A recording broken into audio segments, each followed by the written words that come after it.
Welcome back to Bridges and Breakdowns. If you are under the sound of my voice, you have returned for yet another episode of dealing with your favorite millennials, or soon to be favorite millennials. We are two serious and unserious girls posted up at the bridge between 5 generations who love to tussle.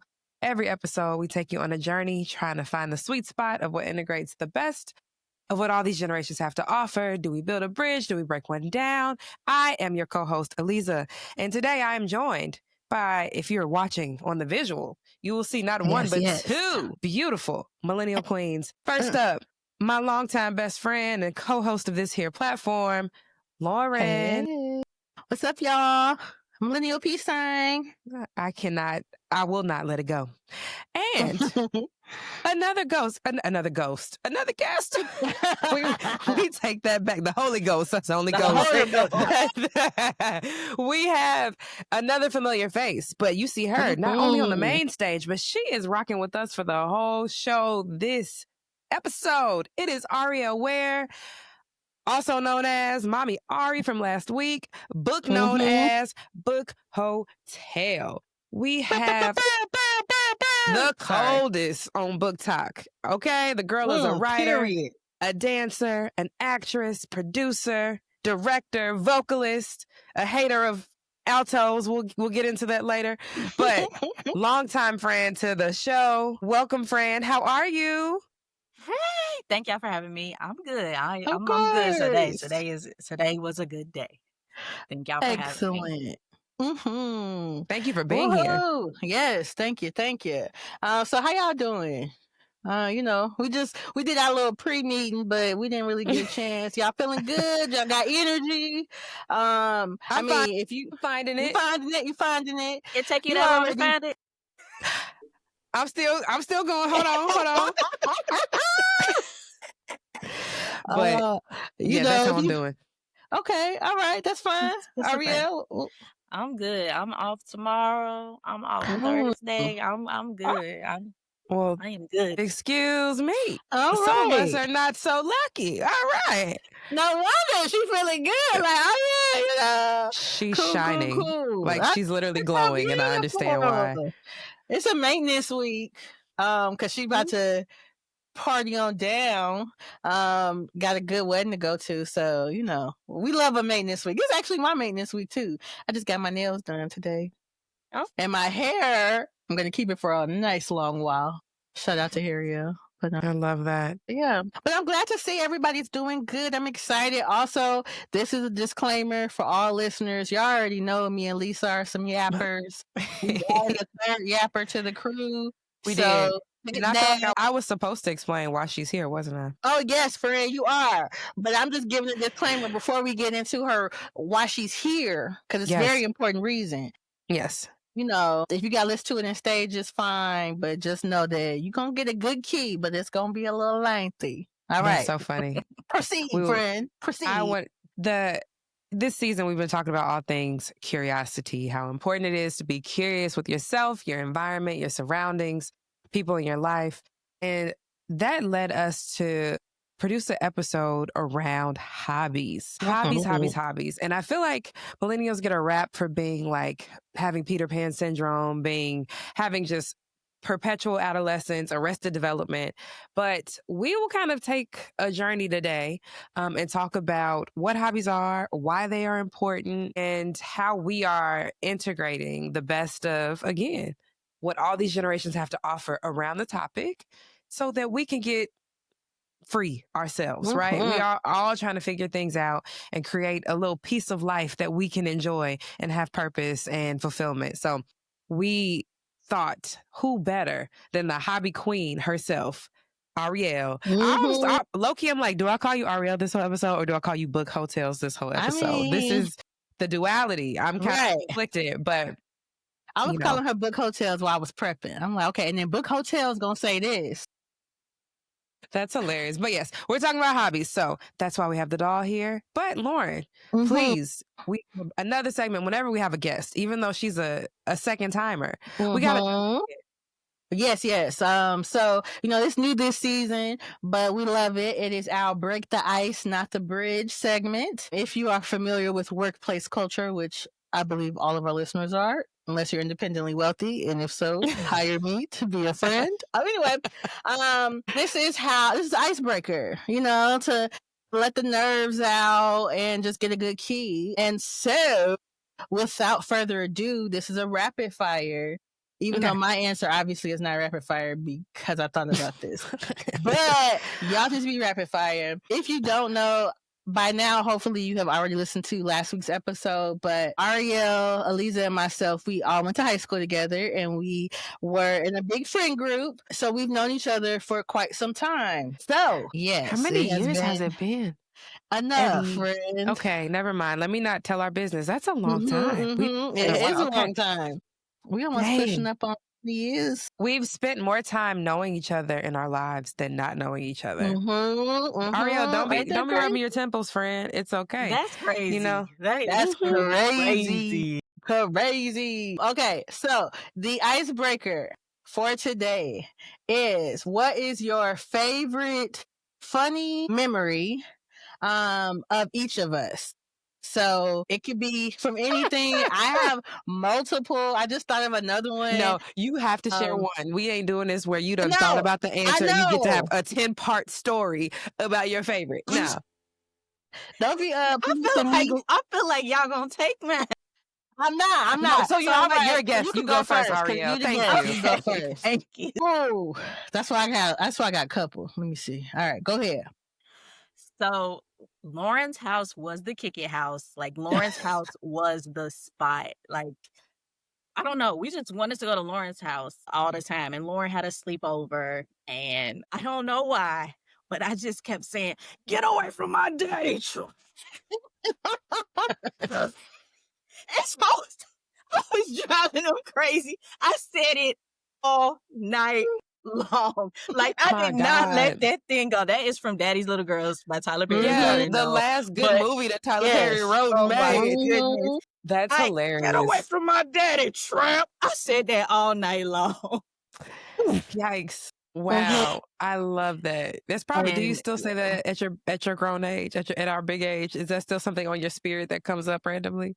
No, that get away, but I do quote a lot of things from that movie. I do. It's a good movie. It's a good movie. So funny. Oh man. Okay. Love that. Right. Thank you, Arielle, for sharing. Okay, one of my favorite. But we're gonna come back to you because I actually need you. Yes, we're gonna come back to Arielle. But go ahead, Lisa. You go ahead. Okay, cool. My favorite, or not even favorite, memory that stands out. I just remember us going to the mall, and this is like a very key Lorryn moment.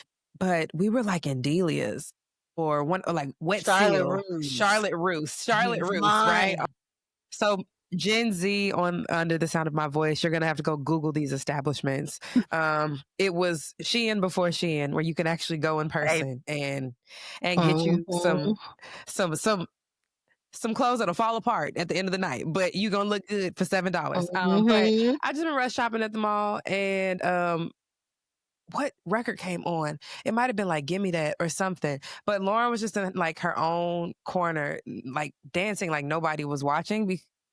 And she just was like hitting this like very serious choreographed crump hypey mix like she was in You Got Served. And that was just like a very core memory and a core moment for me and our friend group. Just literally shopping, minding our business, having fun. And she was off in her own very focused world. Dancing for her life. Yeah, giving us a breakdown. So that was one of mine. What about you, Lolo?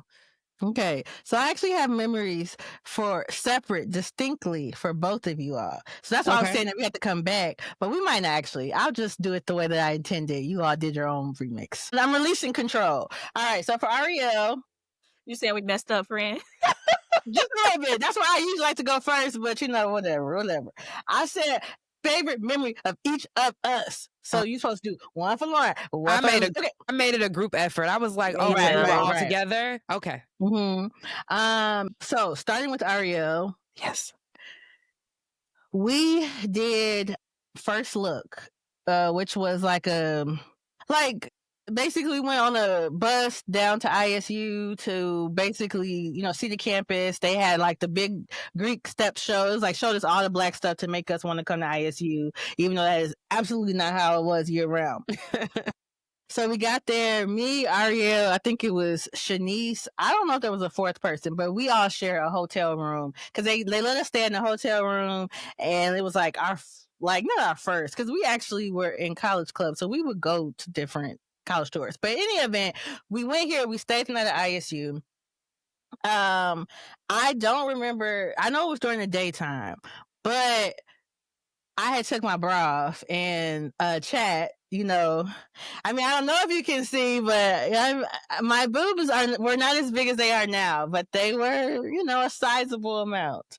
And there was a strapless bra, and I had like threw it on the bed or something. I don't really know how the bra came out, but Arielle saw it, and because of how big the cup size was, she was cranking up. She grabbed it, she put it on her head, and at the time, I don't know if y'all remember, it was like the berries and cream, Arielle childish as hell. That's hilarious. So yeah, when I think of, that's probably one of my favorite Arielle so memories. Funny.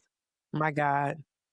Yeah, we should have added comedian to that introduction, because Arielle, she's very chaotic and a very funny comedian. In the best way. In the best way. Oh my goodness, that's hilarious.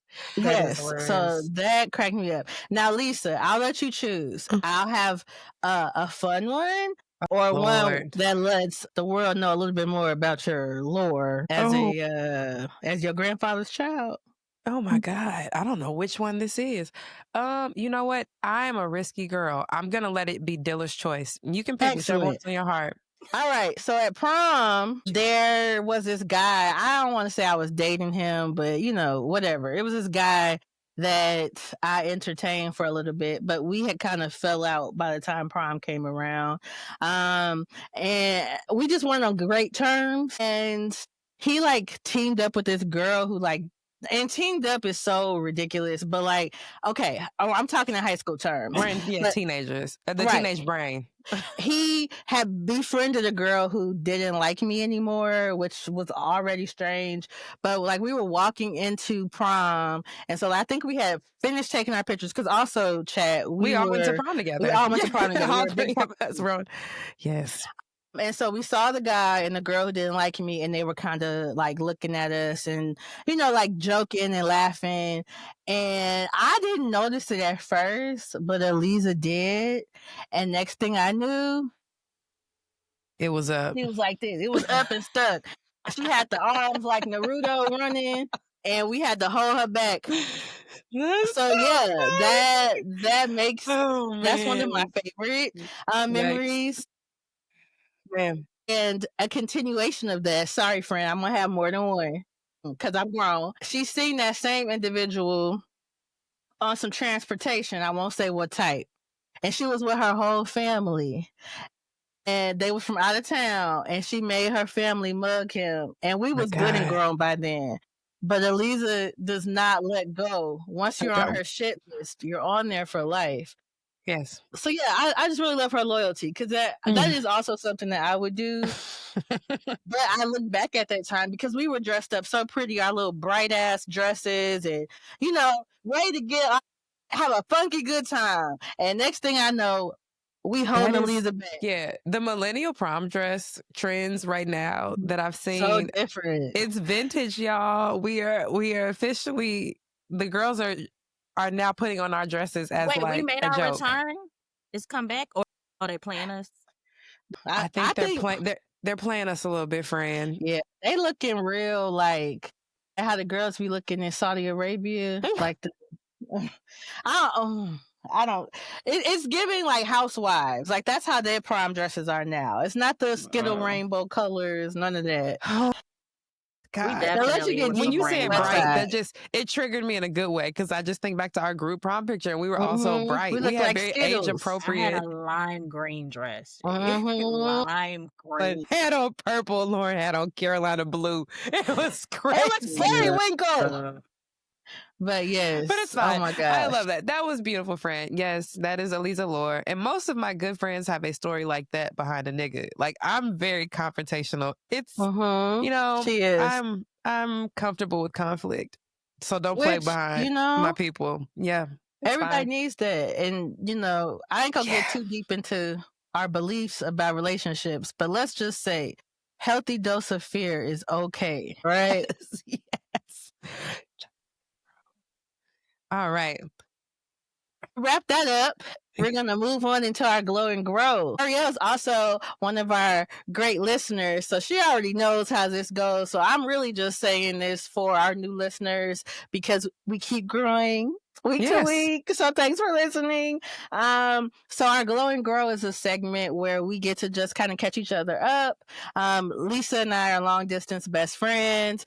You know, we chat with Arielle through social media and all that. And then me and Arielle, we used to have like a yearly concert type of thing. Did we have one this year? No, we didn't. I ain't Not even yet. been on my concert stuff this year. Yeah, you've been too busy with all your other your hobbies that we gonna get into. She spent all her money on her other hobbies, which I don't blame you because it's very hard. I've been trying and I have been striking out each time. Anywho, so our glow is opportunity to talk about the positives of the last week. You know, what we want to celebrate, pop our shit. The grow is a negative, quote unquote, but really it's just, you know, something that we can learn from because we don't take L's. It's only lessons. Yes. So with that, friends, who would like to go first? And would you like to go positive or negative? I want to give Arielle the right of first refusal because she is our guest. Yes. We have to act like we was not raised in a barn. So would you like to go first, Fred, or would you like me to go first? You can go first. Okay. No worries. So I will start positively. My glow this week is I took my family. It's Labor Day, which is also, I think, it's Labor Day week. So I thought that was a really good timing for the episode too. Taking the day off on Monday, which was a hard fought battle. Thank Black people and Black organizers for having Labor Day in this country. But, you know, having ease in this life is a part of what sustains us. So this past weekend, I took my family for a quick getaway to the Chesapeake. My son has very free Black child taste. And he said, I would like to go to the beach, mommy.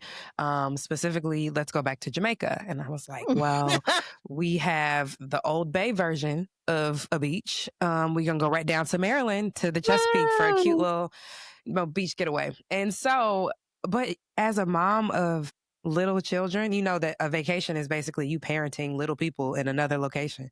So I won't say it was a rested vacation, but it was really beautiful. We made some great memories, had a lot of big fun. And what I'm most proud of is that I am now the Black mother who is both a nerd and a lifelong learner and a proud Black mama. So I include education anytime we are going somewhere and doing something. So I took them to the Harriet Tubman Underground Railroad State Park. It's a part of the National State Park exhibit, which is unfortunately experiencing a lot of cuts right now. So if you can make it to a National State Park, I highly recommend that you add it to an itinerary. You can even look to see if you are going to another part of the country, if there's a state park that's nearby. Patronizing it and making sure you are donating and spending your money there is a part of keeping the National State Park system funded and in practice. So we had a great time. I did not know, and I learned that September is International Underground Railroad Month. So I didn't even know that was a thing, y'all. So that felt really just aligned. And to have to spend time. So Maryland is this funny debate of is it the South, is it not the South? It is literally the birthplace of Frederick Douglass, of Harriet Tubman. Culturally, I get that it is not Southern, but it is very much, it was a Southern state during the Civil War. So getting to go spend time with my kids and walking in the footsteps of, when I tell you, every time I learn something new about this legend, this hero, I further double down that there is no greater American that has ever existed in the history of this country than Harriet Tubman. Okay. So I just cannot recommend enough to go. If you ever make it to the Chesapeake, beautiful beaches, great crabs, and you can also get a dose of history and just feel connected and aligned with the icon, Harriet Tubman. It was wonderful. So yes, my family, we gonna learn something and we gonna enjoy ourselves. So that was my glow for this week. Who's next? Who's next? You want me to crump again? Go ahead, Arielle. Okay, my glow. It hasn't happened yet, but my glow is that this time next week, I will be sitting on a beach in St. Lucia with my man celebrating our 10-year wedding anniversary. That's amazing. Oh my God. I can't believe it's been 10 years. That's crazy. I know. Yes. That's wild. 10 years. You deserve. That is amazing. So I cannot wait. That's why we have appointments for the wedding, but we have extra appointments for the beach. Period. I know that's right. I love that. Here's my tens card. That's what I was working on. Tens, that's amazing. Tens. Thank you, okay. I love that. Congratulations. Oh my gosh. You were also at Arielle's wedding. We had our beautiful. I was so blessed to be a part of your day, friend. It was so much fun. It's the bulldog in me. I'm like, you give me a job and I got to regulate some people. I'm good. I can do it. So yes, being an usher was fine. And we had tuxedos on too. It was a whole look with a red lip. The vision. It was perfect. It was perfect. So thank y'all. Oh, yes. Oh, okay. Well, let me go because I'm going to sit here and reminisce like, oh, I remember that. Okay, anyway. My glow. Well, first of all, it is now Virgo season. Yes. Yay! It's Leo season is done, friend. No more birthday for you. Till next year. Actually, my birthday doesn't end until November 2nd because that's when my last birthday gift to myself is done with. So I'm actually going to tell people it's my birthday in November. But anyway, I love many, many Virgos deeply. I have so many that are having birthdays coming up. But one of my favorite Leo. See, I can't get out. Sorry. One of my favorite Virgos is my niece Leah. Yes. Baby girl's turning 2. And she is like just grown. She's so smart and she's starting to talk more. And she told me yesterday, she said, I love you before she went to bed. And it was so clear. And I had to fight from crying because I know she would have been like, actually stop touching me. Because Leah is a Virgo through and through. She is very like, this is the way. You are outside of what I said was the rules. And let me remind you. So me being a weirdo and crying over her saying I love you would have absolutely been like, hey, this is a good moment. Why are you crying? But yeah, so my baby girls told me she loved me and it was so clear and I was so happy. Also she is on her way to doing the Millennial peace sign. We've been working on it. I've been working on the kissy face too. She's like just now, but she's getting close to doing, we're working on it. But yeah, so that's my glow.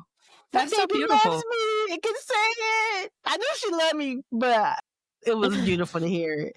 It made a sensitive thug like myself tear up a little bit. I love that. Yeah, her birthday's coming up right on the Queen's birthday. Her and Beyonce. How old is Beyonce turning? She might be 44, 45. 44. So she probably gonna do something like some outlandish. Like she gonna do something crazy. Yeah, I can't wait. Just don't make us pay for anything, please. But I will watch. Right.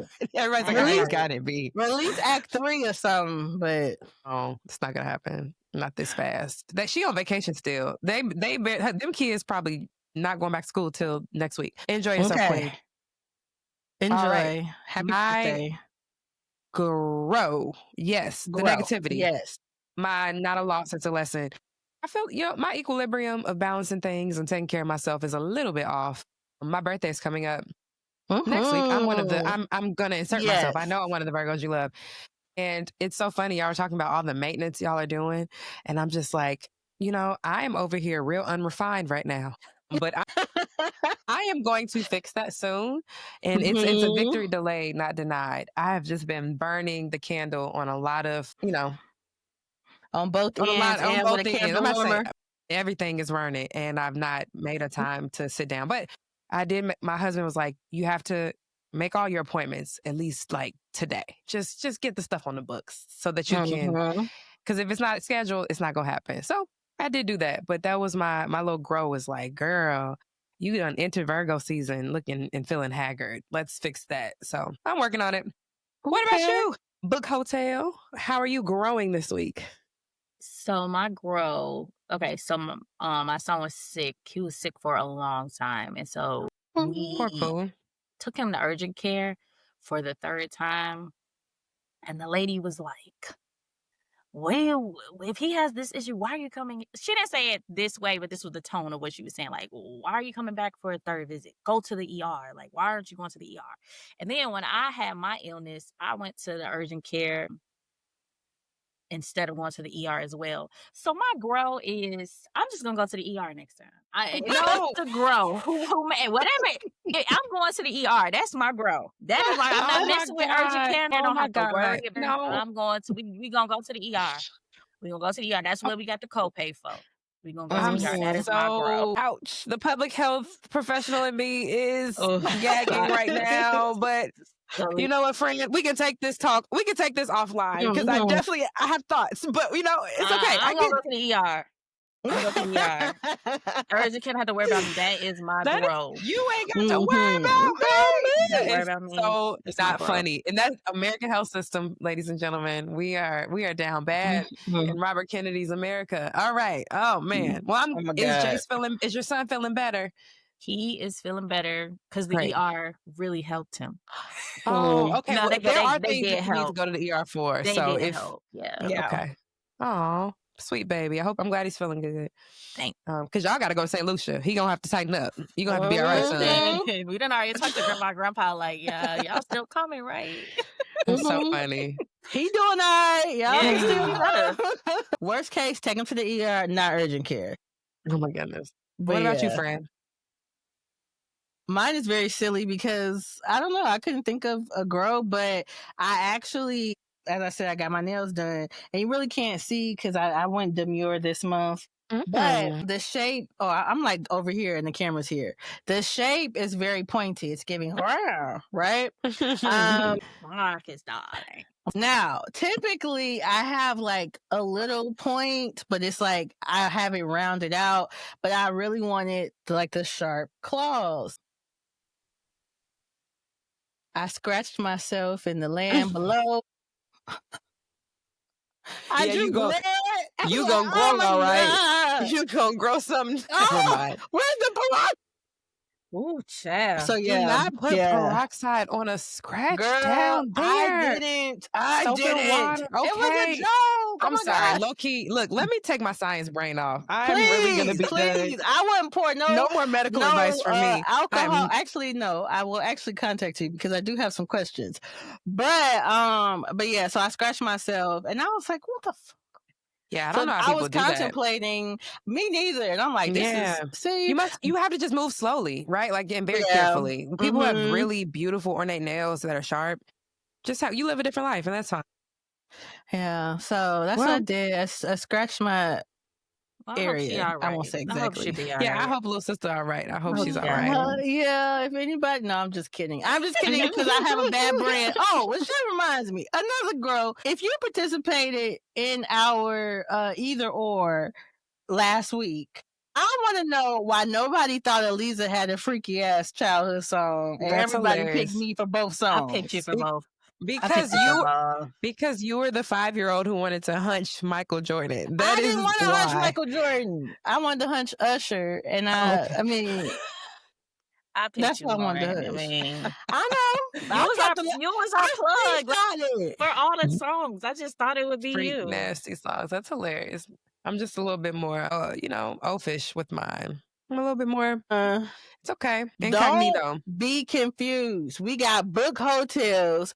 Me, I love men. Birds of a feather flock together. Don't y'all know Alyzza's in this too? That's hilarious. I know now. I know she married, so she locked it down. Well, he locked it down. That's hilarious. But yeah, respect me, please. Oh, fine. I'm sorry. It's all good. It's all good. I learned. I love that we are all learning. We're all growing and thriving. And we are going to pivot to the next segment of the show. Our Woo Girl, what is going on? It is the quick drop of all things current events and pop culture and politics, things that are happening on the main stage in the global world. And we just try to process them together and figure out Literally, what is What the going hell on? is going on? What the hell is going on? So the first topic we have for this week, it has been 5 years, actually, this past week, since we've lost Chadwick Boseman. Long live the king. So first, honoring him. The world is still catching up to what he gave us, the cultural impact, the films, everything from, of course, Black Panther, 42, Get On Up. These were not just roles, but a shift in how Black stories were told on screen. And I will add, he was a beacon among Gen X men specifically, because baby, do they leave a lot to be desired when it comes to integrity. But you have never heard nary a bad word said about Chadwick. And so I just wanted to, don't start now. I don't think nobody can. You can try, baby, but that man's character speaks for itself. You know, somebody be like, in 7th grade, he told me I was ugly and my glasses were thick. He was colorist. Like, but whatever. But what it meant to see him just embody so many icons and so many legends, and to create an iconic legacy for himself while quietly battling, his own fight with colon cancer, which is like, again, we're back to science. Colon cancer is killing people much earlier for our generation. He was only 42, I think, when he passed away. He had stage 4 colon cancer. So y'all, please be on top of your screenings. Again, not being funny about Robert Kennedy's America. There's so much more that you're going to have to independently be on top of for your own health that public health systems and institutions are not going to prioritize. Get your flu shots this fall. Get your COVID shots wherever you can, even if you got to pay for it out of pocket, because it is very much okay. That was my little pivot, but it's who you are. My little PSA. It's just in me, y'all. I can't.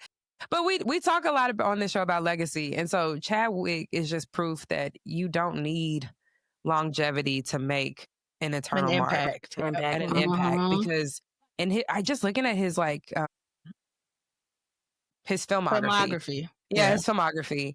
I'm like, he really wasn't even in that many films for like the short time that he was in the public eye. And they were all, honestly, like, I enjoyed all of his work. But he just made such an impact. And every time a good man or a good person like that dies, I'd be like, God, the wrong one. The wrong one. Yeah. I know. No, God. it was Diddy really is still sad. drawing breath. I know. And we are sitting here mourning Chadwick. The degenerates of it all, they're still here walking amongst us while good men like that. But rest in peace to the king. Yes. Rest in power to the king. But yeah, I didn't realize it had been 5 years. I feel like, do y'all remember where y'all were when y'all heard the news that he had passed away? That's actually funny. That was the only thing I prepped. I actually remember vividly. I went to go pick up some of my meds from the grocery store, and my boyfriend at the time stayed in the car. So I had ran in, ran back out, whatever. My dad had called me, but I knew I was getting ready to get back in the car with him, and I didn't know what my dad was going to talk about. So I remember declining my dad's call, and then I saw my boyfriend, and he's getting out the car. So I'm like, what's going on? So then my dad texts me, right? And so then I look down and it's Chadwick Boseman dead. And I'm and then he's like, I just want to tell you, Chadwick Boseman died. And then I had to no, I'm like, why are you getting out the car? But I was actually very crushed and heartbroken. It felt like somebody I knew. It felt like family, honestly. I don't think the parasocial relationship is always a negative thing when it comes to respect for certain artists. But there are maybe on one hand, I can name the celebrities who, when they passed, I have grieved them and I still think of them and miss them, kind of like family. And Chadwick is one of them. Yes, Chadwick. I was broken up. I was at a sleepover when Aaliyah died. I had to take some time. Luther broke down at work, had to go to the bathroom. Whitney, yes, there's many. Whitney. I almost crashed my car when I literally was driving in the snow and they said Whitney died on the radio and I swerved, okay? Yeah, it can be hard, but I remember that, that wasn't, the best relationship, but I remember that kindness because at first I was like, this is ridiculous. But then I was like, that's actually very sweet because it was jarring to see the text message and then knowing that he was trying to comfort me. I just thought that was really kind. But yeah, so that's where I was at. Yeah. I was at home. It was during COVID. This guy I follow on Facebook, he's a troll though, has said R.I.P. Chadwick Boseman. I'm like, okay, no. that's not true. So then I get on Instagram and I'm like, oh my goodness. And what's Oh, crazy no. is, like you said, it was the pandemic and we was binge watching shows, and my husband and I was binge watching Lincoln Heights, and he had a role on Lincoln Heights. And I'm like, we Yeah. literally was just watching Nate Ray on TV. Like, Mhm. seriously, this could not be for real. Yeah. So I remember like we was just watching Lincoln Heights with him on there. Yeah. No. But yeah. I did not believe it Yeah. at first. I was like, Do you y'all trolling.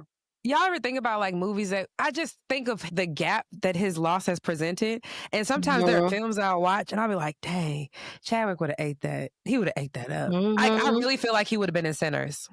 Oh yeah. Oh can yeah. see I don't that. know what. I honestly, I I don't feel know like who. Ryan might have just wrote him a whole like Like an he would extra have, role or something. right, Yeah. right. Like, oh Yeah. my God. Well, Yeah. And then even it's just seeing Ryan like and Michael B. Jordan, like when the they impact that his artistry and his friendship yeah. has made on them Mhm. as creators Yeah. and as It's very men. I think it beautiful. made them too show like a more vulnerable side to themselves. You know, like you'll Yes. see videos and pictures of them hugging and stuff like Yeah. that, and it's like they're not afraid to lean into that. You know, and Mhm. I think Again, losing Gen him, X making a great yeah. example for his millennial little brothers to show up in a different way. I'm Mhm. sorry, I cut you off though. Go ahead, No, Arielle. that's what I was gonna say. Just like, yeah, I think they definitely learned like tomorrow's not promised. I don't care Yeah. what toxic masculinity say. Like, I'm not afraid to show another Yeah. man that I Mhm. love him. Right. Yes. Yeah. Yeah. And listen, So let me say real quick, this is a disclaimer. Me saying something nice about a man is just so write that down. It's on record. I said something nice about a man. That's it. I don't have My anything else to say. God. You're Oh my welcome, God. You're Michael welcome. and Ryan. You are welcome. So funny. Sorry. Oh my God. Well, well, speaking of resting in power and resting in peace, someone who we want to rest in peace nor rest in power. piss.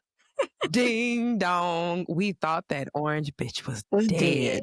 This weekend, the internet caught on fire. The way y'all had that man trending in Hell's group chat this weekend, it shows that people are just waiting for something to change. Even if it's not true, there's a desperation that folks are feeling under this authoritarian rule. People had not seen the current president of the United States in public for a couple of days. And when we had before, he looked very sickly with all these weird lesions and spots, and he was just pale and looked gross, even grosser than usual. And it was just real quiet. And there was a lot of rumors that that man had gone to meet his maker.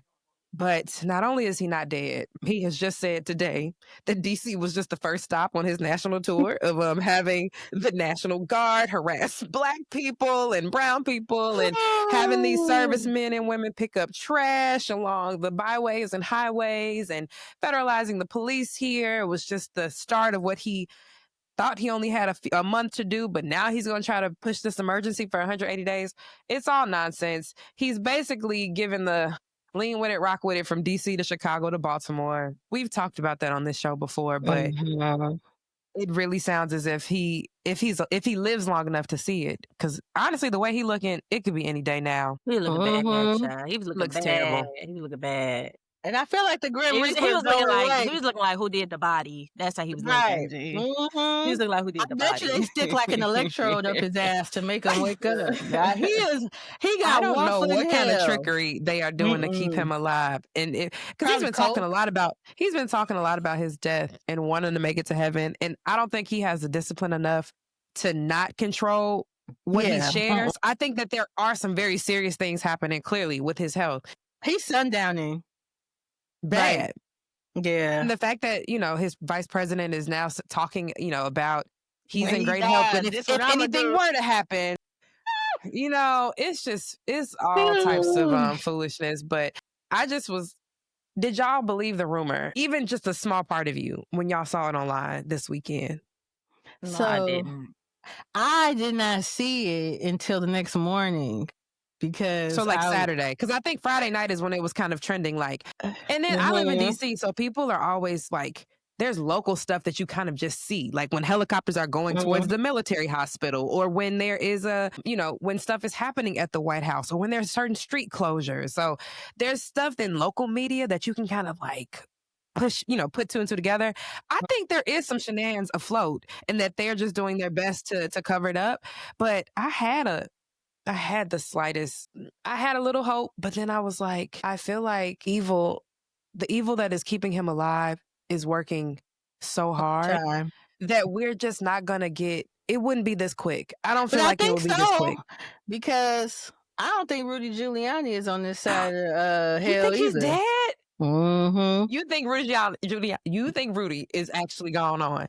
That's crazy. But I feel like people would see, especially because of how cultish and like conspiracy theorists his band of idiots are. I think they would like think it's the end of times if they release that Rudy is dead when Trump is about to kick the bucket too. So I just want to know who the third one would be. Look at you with your little tinfoil hat on. Okay. And you didn't believe it either, Arielle. You were like, it would be too much like right. Like if he were to die, it would just be too much of a good thing.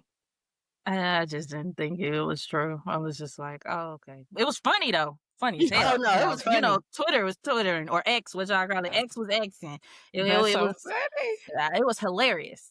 It was hilarious, and I was sad I missed it because I was absolutely oblivious. And I was like, damn, he died. And then I saw the press release from Rudy Giuliani. I'm like, y'all, the internet is going to crash. When that man actually finally get out of here, remember how when Twitter used to be to capacity, the whale would come? Oh, yeah. They're going to have to dust that whale coming out of retirement. All of the social media is gonna be down. Oh, I'm thinking about what I'm gonna put on the grill that day. I don't know. I might go get some king crab claws in a seafood bag. Oh, God. I'm gonna do it up. I only do that for Easter. I feel like the tense. I feel that the tenseness in my body actually leaving as I'm allowing my mind to think about the day that comes. How terrible is it? For people to be really plotting on your death that bad, you have to be a special kind of evil, nasty, low down, dirty bitch. And that is exactly what he is. Yeah. Yeah. I'm just so over this. We're going to see, y'all. I don't think he's going to make it the whole 4 years. And we will see what happens to a cult when the cult leader is gone. It's going to end. And especially... Because there's no person, the cult of personality that he is. JD, what's his name? JD, the couch fucker. Exactly. That's what I know. He has no personality. The only thing I think about is the fact that his mama sold him for some perks. That's the only thing I think about when I think of JD. We don't. And you and your eyeliner. You and your eyeliner. Exactly. It's a wrap. It's a chop, as the kids say. So yeah. I think maybe. But see, I don't know. They might fire because I feel like it's going to inspire another type of January 6th.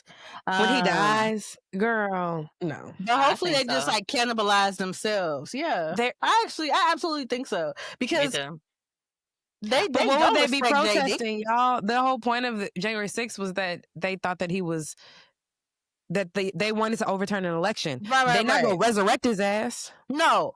But they are going to absolutely believe like JD killed him. It's going to be something stupid. The Democrats killed him. Yeah. The Dems.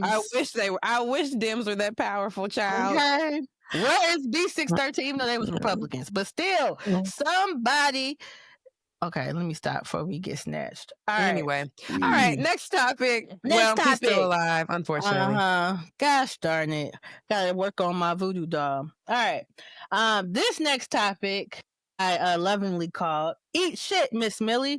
This, if you have been under a rock, you would not know that the U.S. Open is currently going on in New York, and Taylor Townsend, who actually was born in Chicago, she moved down to Atlanta, but we gonna claim her, as we do always, was having a good time, kicking ass, taking names. She played against Jelena Ostapenko, and I don't care if I'm saying it right, but in any event, OStankHo, that's what it is. I know that's right. Stank ass. But anyway, as I'm sure you know, Taylor dog walked her. But during their back and forth, Taylor had got a neck cord, which I actually looked this up because I only played tennis for one summer and it was too much running. So your girl didn't get this lesson. In tennis, a net cord or a net ball is when a shot after being hit during a rally, which is like the back and forth, touches the top of the net and then drops into the opponent's court, continuing the play. So usually when that happens, it's because it won't like go far out. So then the person would have to be like running up to the net. So that usually is like an easy point. So when that happens, because it's not customary and some could see it as like a dirty trick, tennis players, it's not required, but it's customary for some that they'll like apologize or do like some type of gesture to show like, hey, sorry, I didn't mean to do that. But Taylor chose not to do that because she got the point, and it's like, here, we plan to win, bitch. Sorry, but like, what? I'm not gonna apologize for that. Which is essentially what Taylor did. She did not apologize. She just kept playing the game, and then ultimately she won. OStankHo at the end, after she won, she came up to her. They usually shake hands and all that jazz. Sportsmanship. Right, sportsmanship. And they were mic'd up, so you heard bits and pieces of it. But she basically, I ain't gonna call her because whack ass, too old to be talking like that. And she lucky. Taylor is actually a class act because in certain spaces she would have got her jaw tapped. But anyway, she told her she had no education, no class. And basically said she was a bottom barrel gutter snipe bitch. And Taylor was like, look, straight like that. Learn how to take an L, be more gracious. You mad, but you still leaving. Have the day you deserve. And then she went and hyped the crowd up or whatever. And then when she was walking out, the crowd was booing her. And she also told her, like, wait till we get outside of New York. I guess hinting to the fact that because she's here in America, that's why everybody was so happy for her. And like, she ain't gonna be shit when she go other places. That's what Jelena said. That's what Jelena. Well, she didn't say that, but she told her, wait till we get out of New York. Wait till we get out of America, New York, or whatever. Yeah. Because she was on a hot mic, and then Taylor actually like impressed had said what OStankHo said to her, and it set the internet on a fire. Yeah. People were calling her racist, which she is. That's a racial undertone. She tried to explain it away after I think like 2 days or whatever, to say like English isn't my first language. You don't say. But she said that when she was saying she had no education, she meant about the tennis etiquette with the net cord. And Taylor, and it was basically like, I'm not racist. I don't treat people any differently because of their skin color. Whatever. But she also the textbook racist line. Yeah, exactly. Textbook racist.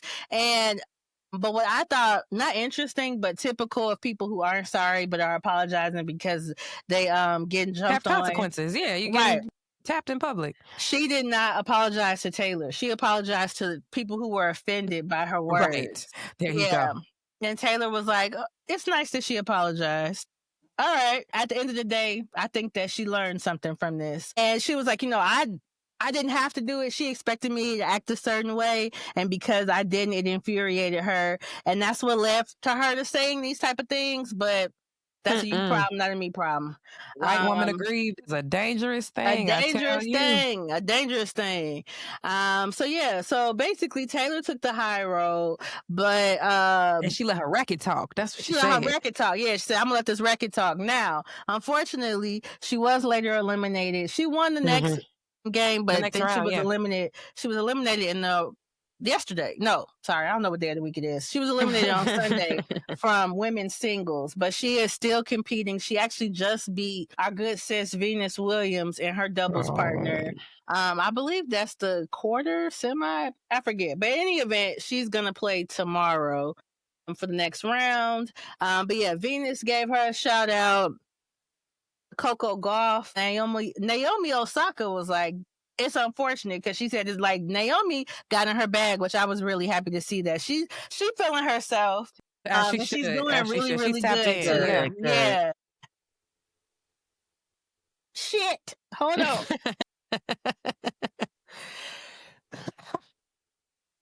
Woo! My bad, y'all. Shout out to you are hilarious. You are so funny. What old boy say? When he was doing the Hennessy, cut.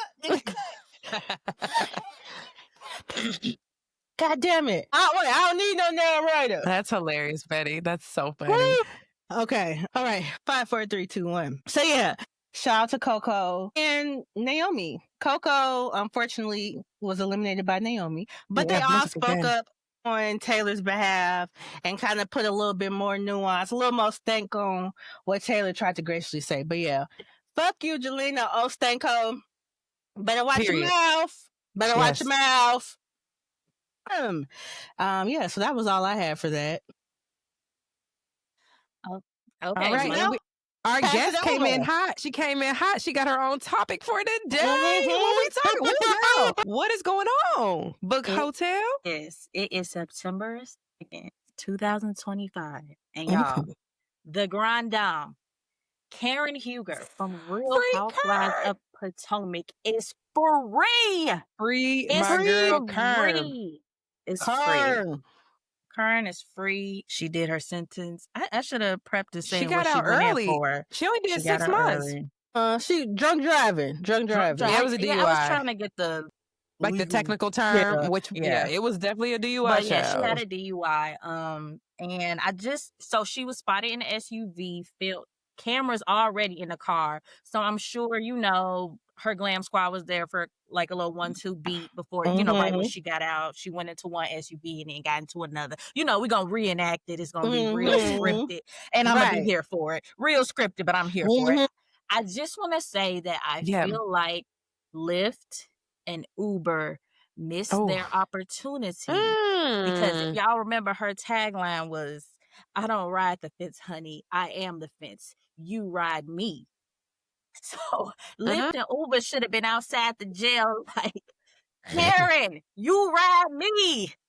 You ride me. Karen, please don't get yourself in this situation again. Lyft and Uber, y'all missed it. Y'all messed up, but y'all can still reach out to her. Come on, brand strategist over here. Arielle got the free game. Because Karen, we do not want you to get locked up no more for this. No. And we don't want nobody we don't want nobody getting hurt, child, getting hurt or killed because you down here gone off of a Vicodin and a vodka push, and you doing donuts down in Potomac. We don't need that. No, you had a driver. Something happened with the driver. I don't know. Thank you, Giselle, for pointing that out, because now she don't want to have the driver no more. But get the driver back, okay? Please, what was it, Blue Eyes? I couldn't imagine getting another driver.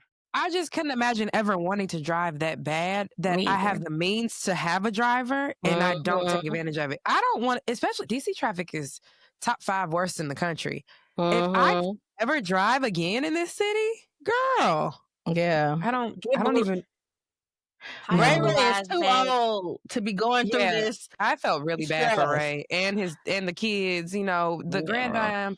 I hope this is a wake up. I was surprised. Honestly, I was surprised that cameras were there because I thought that she would take a break after this bid. The break legitimately was going to the pen. Yeah, I thought she was going to take a beat. I thought she was going to take a beat. What's her sister name? Matthew. Matthew has come up with a whole strategy for her. They finna hit all these check marks. Just you wait.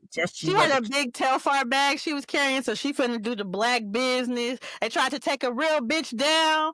Oh yeah, she about to come back with a vengeance. Now, hopefully, she will have learned her lesson this time. She needs to, because I don't think no judge is playing with her. You fuck around like that again, girl, you're going to jail for more than a cute little 6-piece. All right, it's gonna be longer than half a year. Me personally, I hope that she talks in confessionals about why she chose to take it to trial. Yeah, girl. That's what we really need to understand. I guess she thought she was really going to walk away with a slap on the wrist again. But a jury of your peers? Do you know who all gets on those juries? I mean, I don't know who all. I mean, that wasn't even like a real big case. So they wasn't like going high and low for a jury pool that really represented her. So you... Not Montgomery County. No, that's weird. Yeah. But that reminds me of Jen Shaw being in jail too, and all of the pictures I've seen recently with her and Coach. First of all, Coach is standing beside his woman. He looks so happy that crazy ass lady is in jail. He looks so Living his happy. They best look life. great together, but it's just so funny how much at peace he looks. You know, the Bravo land of jailhouse confessionals. This is just an alternative reality we're living in. It's a lot of mess. It is And a we lot of mess. mess. I My love it. I God. love it. My God. Oh man, I can't wait. Yeah. What is October? When is Real Housewives of Potomac come back? October this year? I don't know. That might be They my just own. released a trailer. And I Yeah. think Monique coming back, ain't she? She is. She is. Yeah. There's I a might whole have to really storyline tap where like in. somebody's trying to get with Chris Samuels. You know, Oh God. it's Is gonna be. Is it a man? No, it's a housewife. Oh, okay. It's another It's the castmate. new one. It's another castmate who's trying to get with her ex. It's weird, but you know, like Michelle Obama said, what's the difference between my housewives and your sports commentary?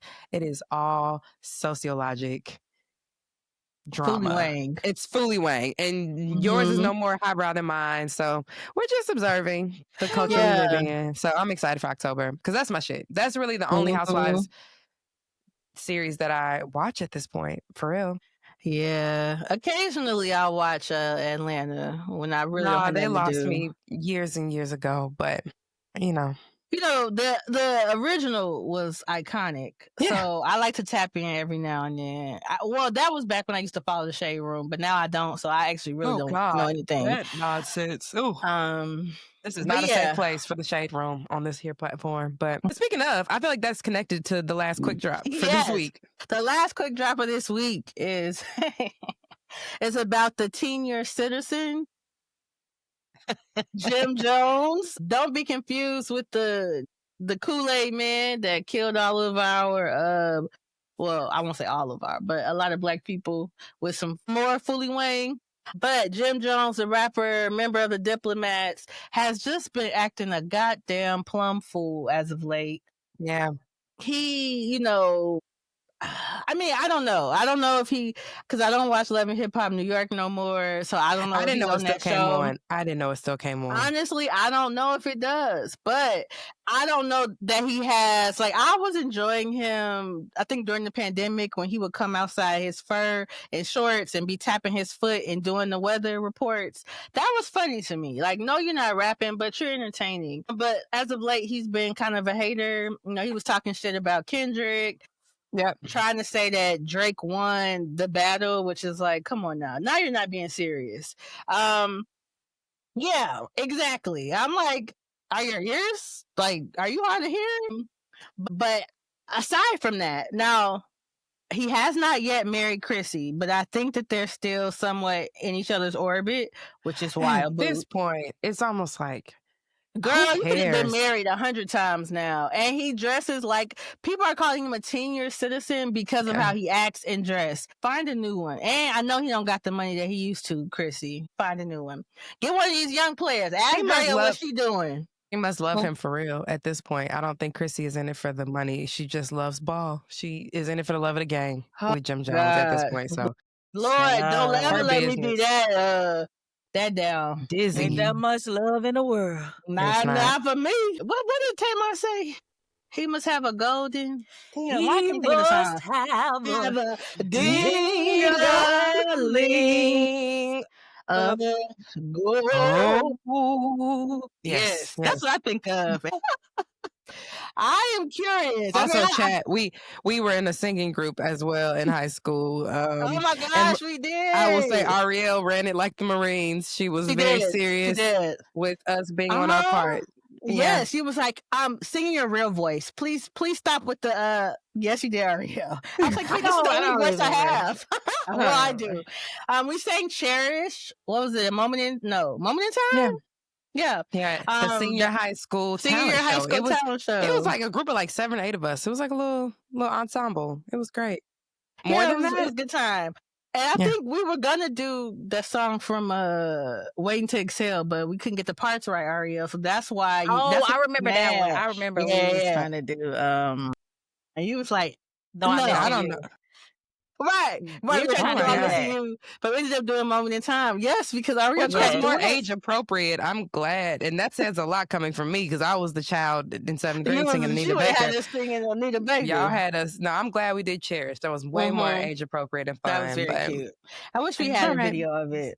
I know. I But know. yeah. But Well, that so- was, Jim Jones grow up. Again, that is like the bridge that we don't need to build, right? Like integrating across the generations does not mean you are 60 dressing like you are 16. right. Is having some youthful style added to your age appropriate look and aesthetic. So Yes. doing it Be wrong. more That's like not how. Malice and Pusha T. Yes, their 'Cause- style has been very fabulous this Yes, rollout. very Absolutely. fabulous. Now, granted, they hooked up with Pharrell, so they Louis Louis Vuitton down. so But you still look like a diplomat, and that is not complimentary. But yeah, and the last thing I want to say is Jim Jones. Granted, he'll never hear this, but for all our listeners, Jim Jones has never and will never be a better rapper than Nas. That's his latest clickbaity thing. Nasir Jones. That's embarrassing. That's really embarrassing to even pretend to say.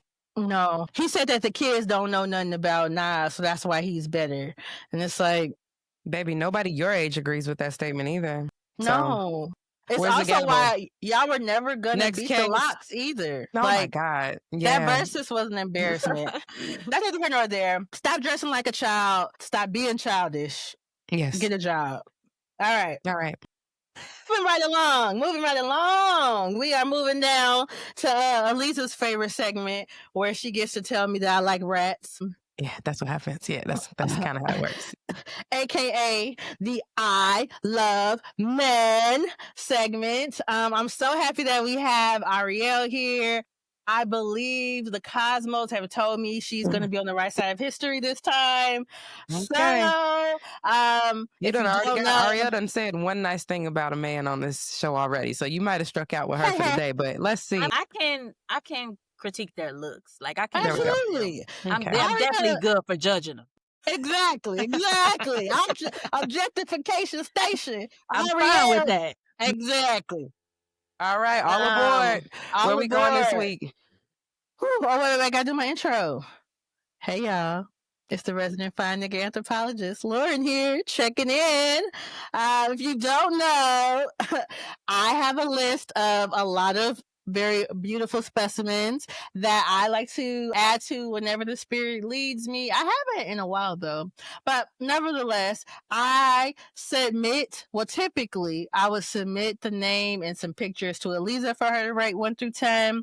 But since we have our very special guest, they are both going to rate him together because we have a group chat. So I'm going to send them both the pictures at the same time. But without further ado, and this fine nigga of the day, I actually did use a randomizer because I was gonna pick somebody that I saw a picture of him on Instagram. I'm like, yeah, he needs to be it. But then I was like, no, that's not right. Let's do it the right way since Arielle is with us. All right, I'm excited. All right. The fine nigga of the day is Jeffrey Dean Morgan.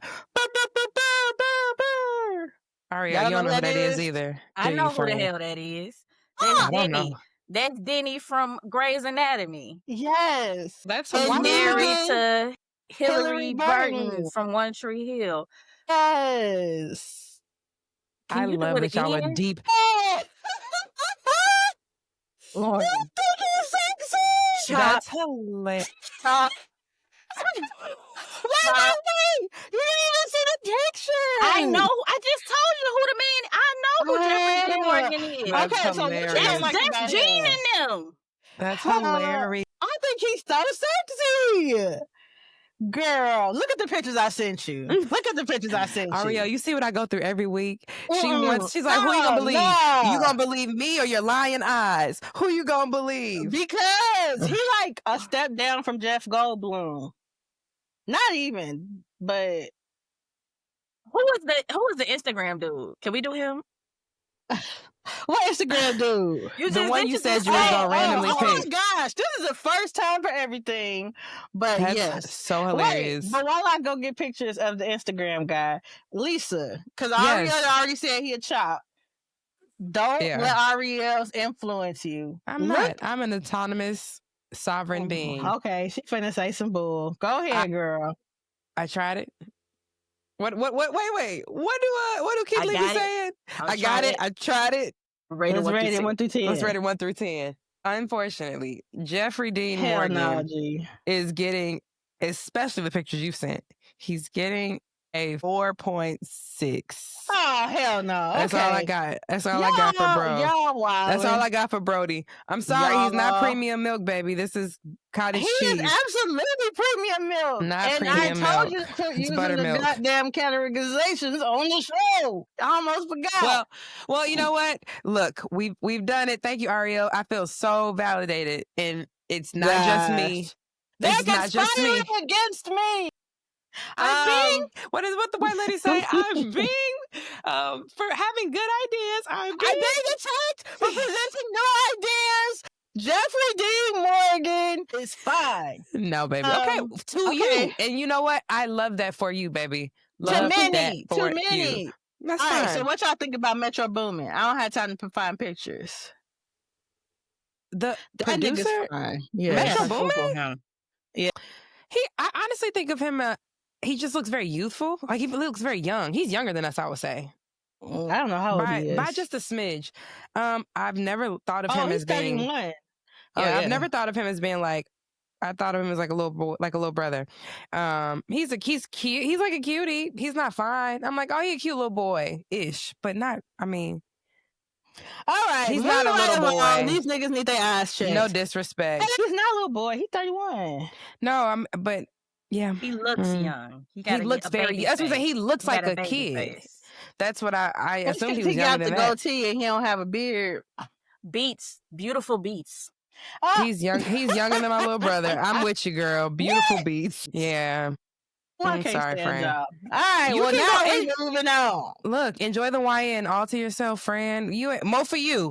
You know, this is a YN that I entertain. An old ass man and a YN. Arielle and I are both in the middle, like, thank you. The middle. I tried to get in the middle, and them niggas be acting crazy. So it's about looks. Yeah, but that tarnishes. Let me see. Who's want somebody in the middle? I can't think of one off the top of my head. My bad. Michael B. Jordan? Yeah. Absolutely. You seen his hands? Oh, here we go. Okay, we're going on to the next segment. All right, guys. So we are going to take it. We are going to take it to the main stage now for the Bridges and Breakdown segment. This season, we're talking about all things curiosity.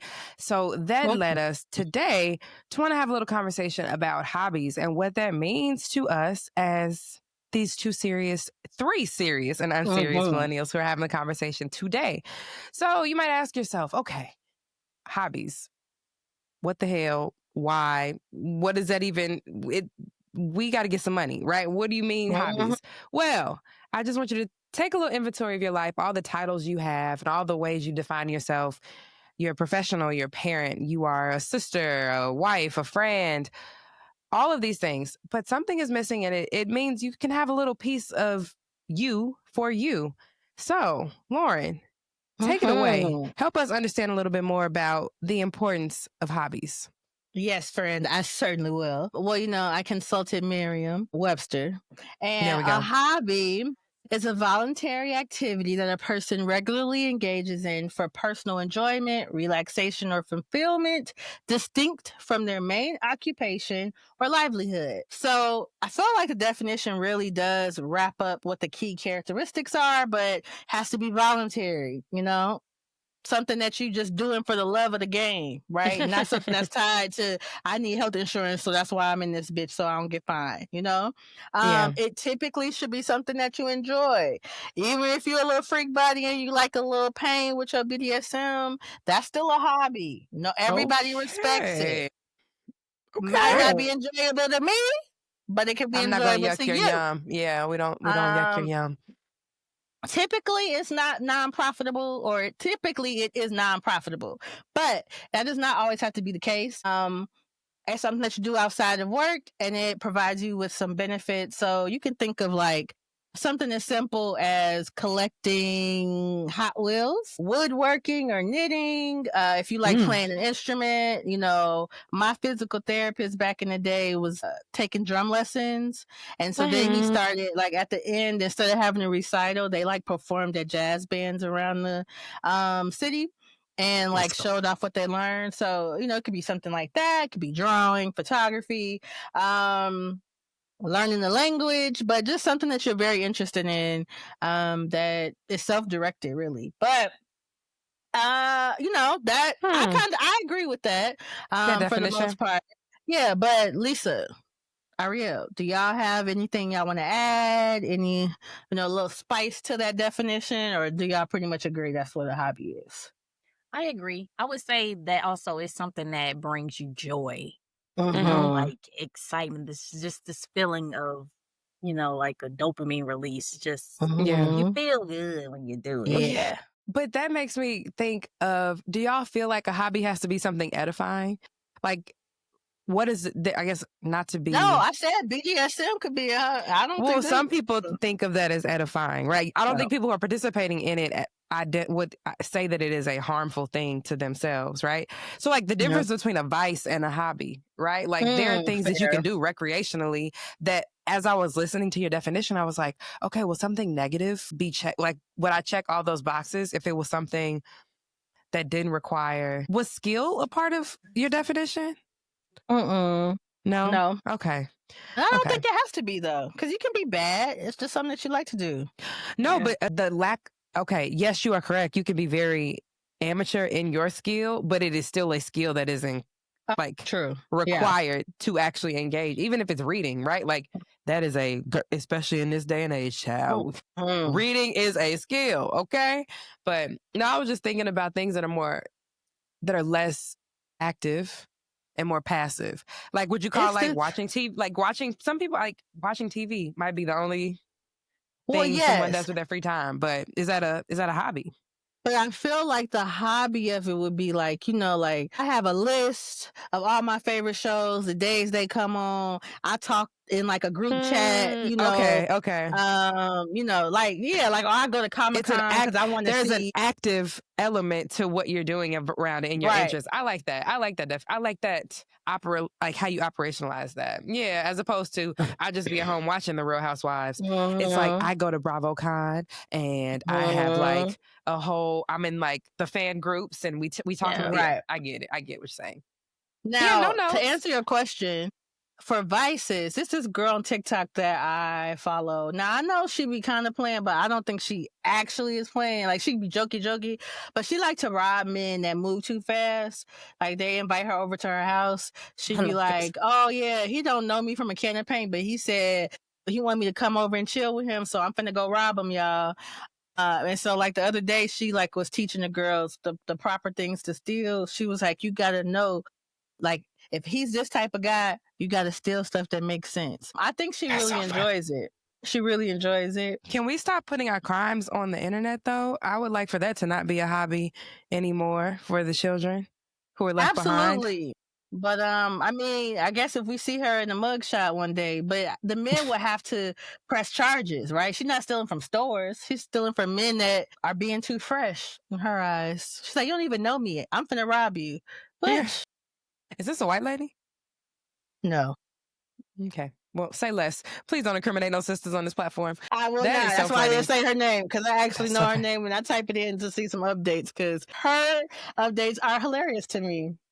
Oh my goodness. In another life, we could have been friends.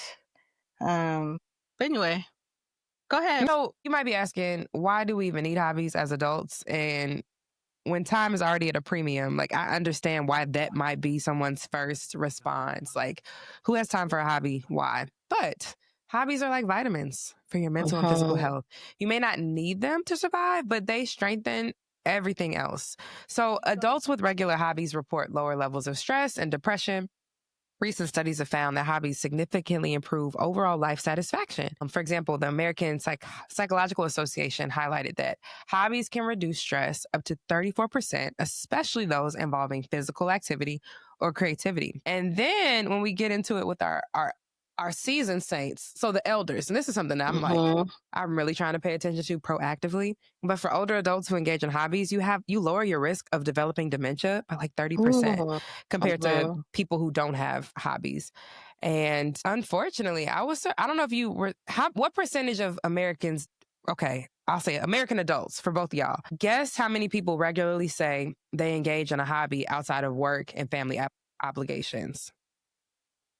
27%. What do you say? Book. Okay. 40. 20 to 25%. So you were right, Lorryn, a little bit lower, but just 1 in 4. And I'm curious how that has changed over time, because I feel like we had more autonomy over our time, before work kind of became like these phones and us always having to kind of be on. You got to clock out and go down to the bowling alley for your bowling league. And that was your time for yourself. But in a culture where productivity is worshipped and hobbies have the ability, I think, to remind us that our value isn't just in like what we produce. That is one consideration for you to think about, like, okay, well, why do I need hobbies? And then what do hobbies give back to us?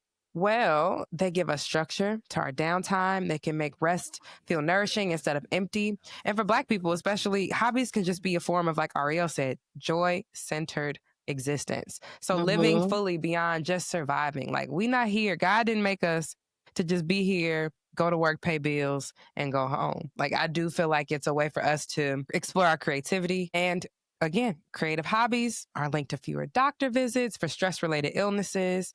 They improve your cardiovascular health, and they boost social connection. But one thing you said, Lorryn, that I want to curve around to is the monetization of everything, like hustle culture. Everything doesn't have to be a hustle. Sometimes joy, you just need to pursue joy for the sake of pursuing joy. Capitalism will trick you into thinking you need to deserve your hobby by making money from it. But that kind of kills the play and the curiosity and like the inner child work that's at play. And you said 40%, Arielle. You thought that 40% of people had a hobby. That is close for millennials. A recent study reported that 5% of millennials have tried to monetize a hobby at some point in their life. So I think we kind of overrepresent for the people who have hobbies amongst adults. But I do think we feel a pressure to like try to make money off our hobbies or turn them into hustles. But overall, I think people can potentially lower the enjoyment you have from your hobby. And then it makes it, like you said, another job. You can kind of burn out from it because it's no longer leisure. So yeah, that's kind of the why the narrative. We just wanted to give some context around how we're framing hobbies today. And then Lorryn's going to share a little bit more about why we have book hotels here to talk about hobbies. Record-setting hobbyist. Okay, yes. She is, the Renaissance woman. I think about, we've known Arielle for a long time. Arielle has always, now everybody knows, if you know me, I'm a thespian. I am dramatique. But so is Arielle. And it's one of the things that I love about her. I'm the drama? Yes. Yes. Berries and cream. Lest we go to the top of the show. So Arielle she's a book talker, right? Book hotels. We're going to talk a lot about that today. But she's also, a writer, director, all of those things that Alyzza mentioned at the top of the show. She was like one of the first people that I knew that did community theater. And I was like, oh my gosh, I really want to. I still have not gone out and done it, but Arielle has been in countless shows. And I think I've been to, all but like one, but I always try to come out and support because she's like my only friend that I know that does that like on a routine basis. Thank you. I love that. Of course. But one of the things, since we are here with book hotels, now we're going to talk to her about all her hobbies and we're going to let her explain a little bit more about it. But I wanted to let y'all know about book hotels and, why she's so special. Now, she's going to tell you a little bit more about when book hotels started, what it is, and all of that, all of those great things. But I want to start with just the numbers, right? Because we know everybody thinks about social media. What's the numbers? How much is this? So on TikTok, my girls got 5,200 followers, 5,200 plus followers, okay? And 98.9 thousand likes. All right, that's a lot. That's a lot. For instance, I think I might have like 400 likes, okay? And we're not even gonna get on followers, but I don't actually know how to make TikToks. So that in itself, I have three TikToks on my page. I really just go there to watch and enjoy. And then over on IG, she has 1,700. About 1720 to be exact. But she only started IG just recently when Trump was threatening, or not Trump, but when TikTok was about to go offline. I remember that's what it was. She migrated over there, which a lot of book talk creators did. So she's been managing both, which is amazing. But also, she was recently invited to be a media host at the Urban Lit Book Expo next fall in Pensacola, Florida, by the award-winning author M. Monique, which I've read a book by her. Yes, ma'am. Yes, we love Monique. She will also be participating in the Center Southland Spotlight at Governor State University on October 11th, which showcases powerhouse vocals and genre-spanning music, jazz, pop, soul, and more, featuring local talent as herself. Okay? Oh, wonderful. All right, so just to run it back, she is a book talk content creator, a thespian, a writer. She has written a musical, right? It was a musical or a play? It was a play. It was a play. She wrote a play. She produced it, directed it, starred in it. She is a dancer. She wouldn't count herself as a dancer, but she's a dancer. She takes dance classes. God damn it. Yeah, I mean, she's just all around Renaissance woman. So that is why we invited Arielle to come back to the main stage, because she's one of the best to ever do it. Now, granted, my ADHD gives me lots of hobbies, but I don't hold on to them long. But Arielle is here to teach us about how to, why to, and also, you know, the joy in it all. Yes, in the future. I'm excited. So, welcome again. Give it up. If you're in your car, clap it up. You're welcome. You're welcome.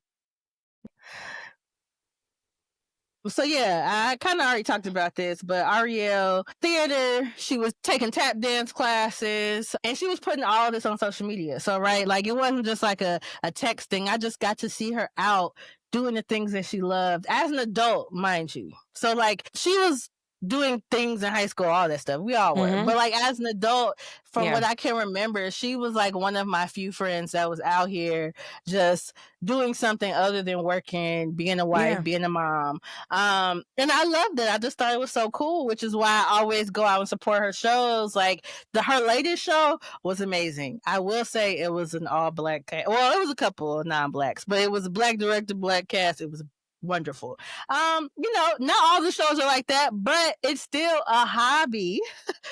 It is still a hobby. It is still a hobby, right?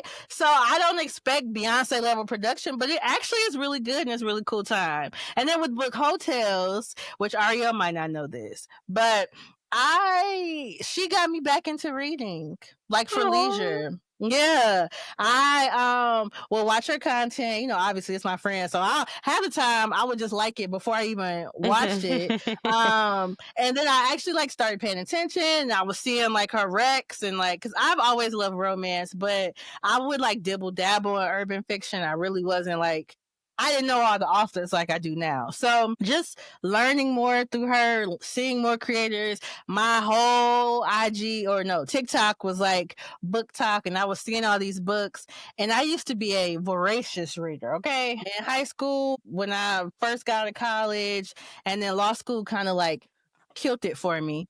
But I love reading, and I wanted to pick it back up, and Arielle finally pushed me to do it. So, so I would just say you're an inspiration, honey, for living life, like for it, reminding me that life is more than what I do. Yes. Yeah. So. Thank you. You're welcome. I know Lorryn then took. You should might say Lorryn took all the praise, but that's all I would echo. I would add to that as a mom, it's also just very inspirational to see you spend time creating time for yourself and how important that is, especially as the mom of sons. I think it is very understated how important it is for boys to see their moms happy and fulfilled and pursuing interests, and to see moms as like people, right? Like you are a woman, a sovereign person, not just a caretaker. And it's just, man, the way that you create time for your hobbies and your passion. I just think of them as like, they're your interests. They're things that you are creatively using as outlets.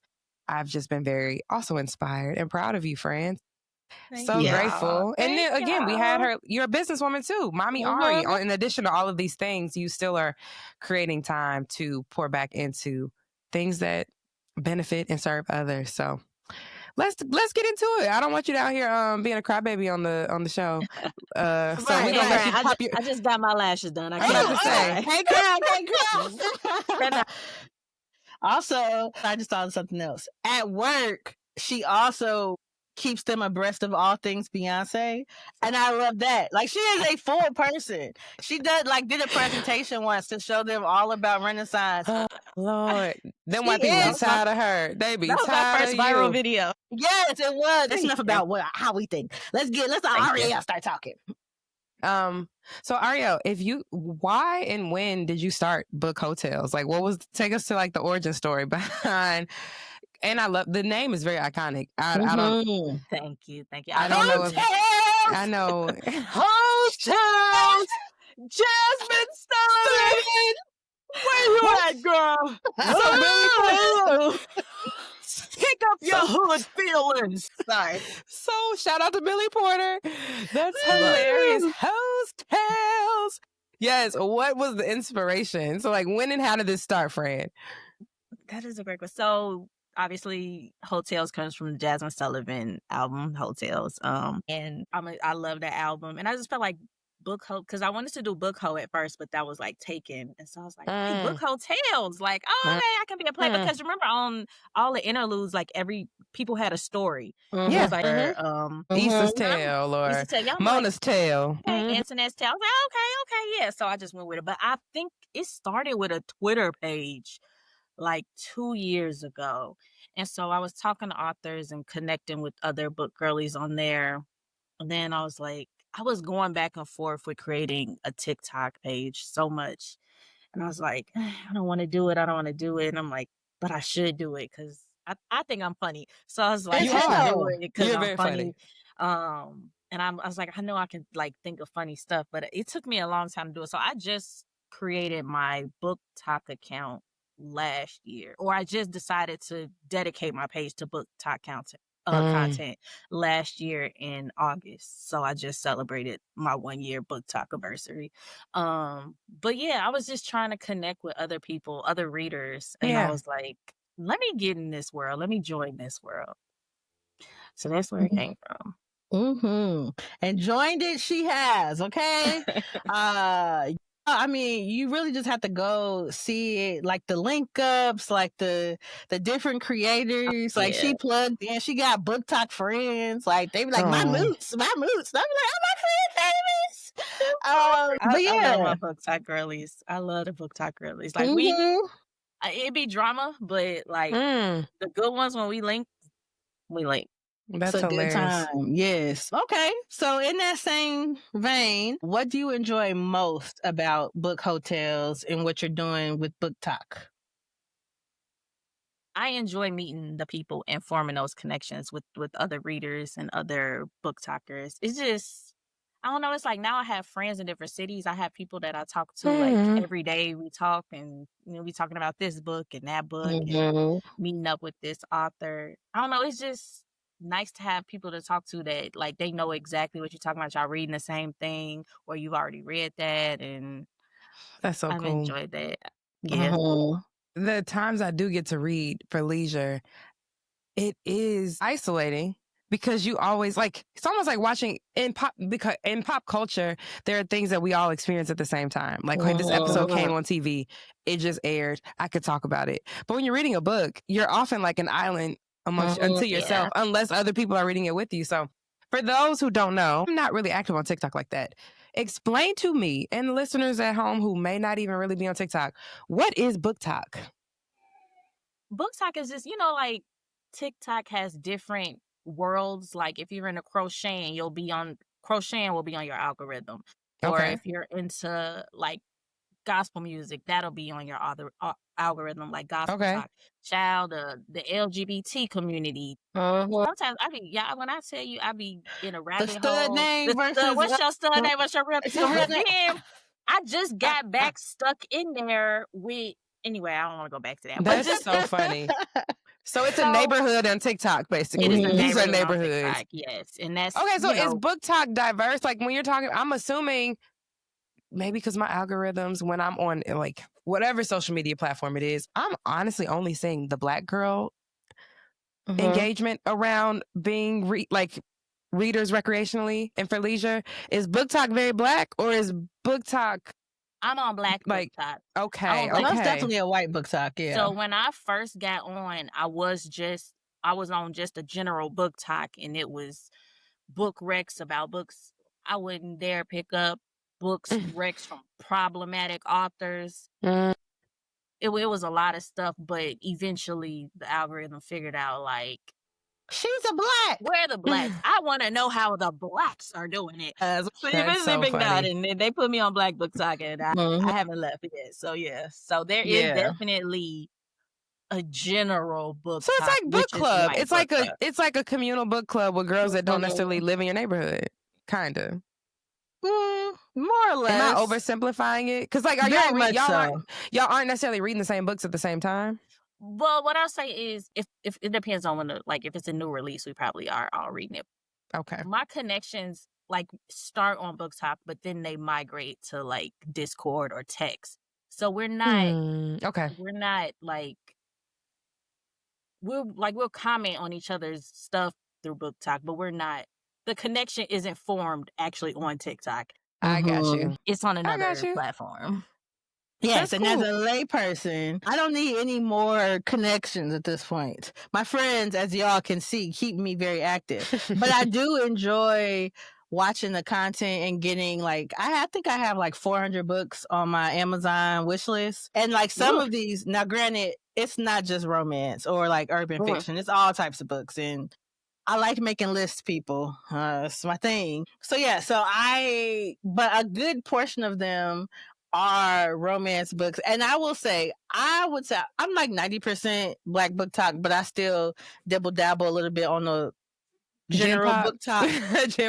Because I started out reading contemporary. I have like favorite white authors that do contemporary romance. So I still kind of keep up with them and their releases. So that's how I kind of stay abreast. But even if you don't want to join the Discords and the texts, which you absolutely can if you start becoming that girl, people start knowing you.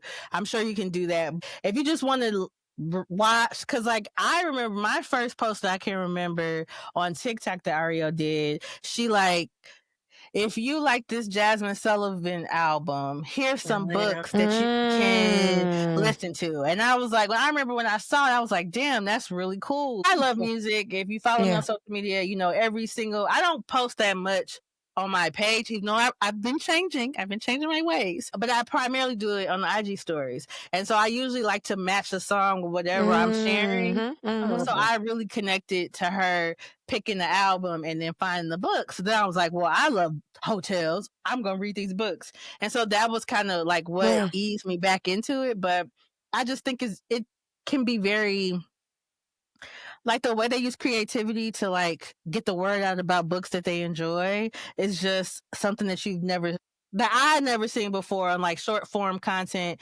And I just think it's really interesting. So yeah. All right, Lisa, I think it's your turn. Yeah, you asked an extra question. My bad. That goes into I was going to ask Arielle what's been your favorite moment so far? Like, it sounds like you had a lot of cool experiences. You travel for different, I guess they're not book talk meetups. They're like book conventions, festivals. Yeah, and festivals. You've made community. I see you do like the lives as well. Like when y'all do like, see, I don't even know how to. I feel so old. My nieces and nephews are gonna be so embarrassed. I'm like, what is it called?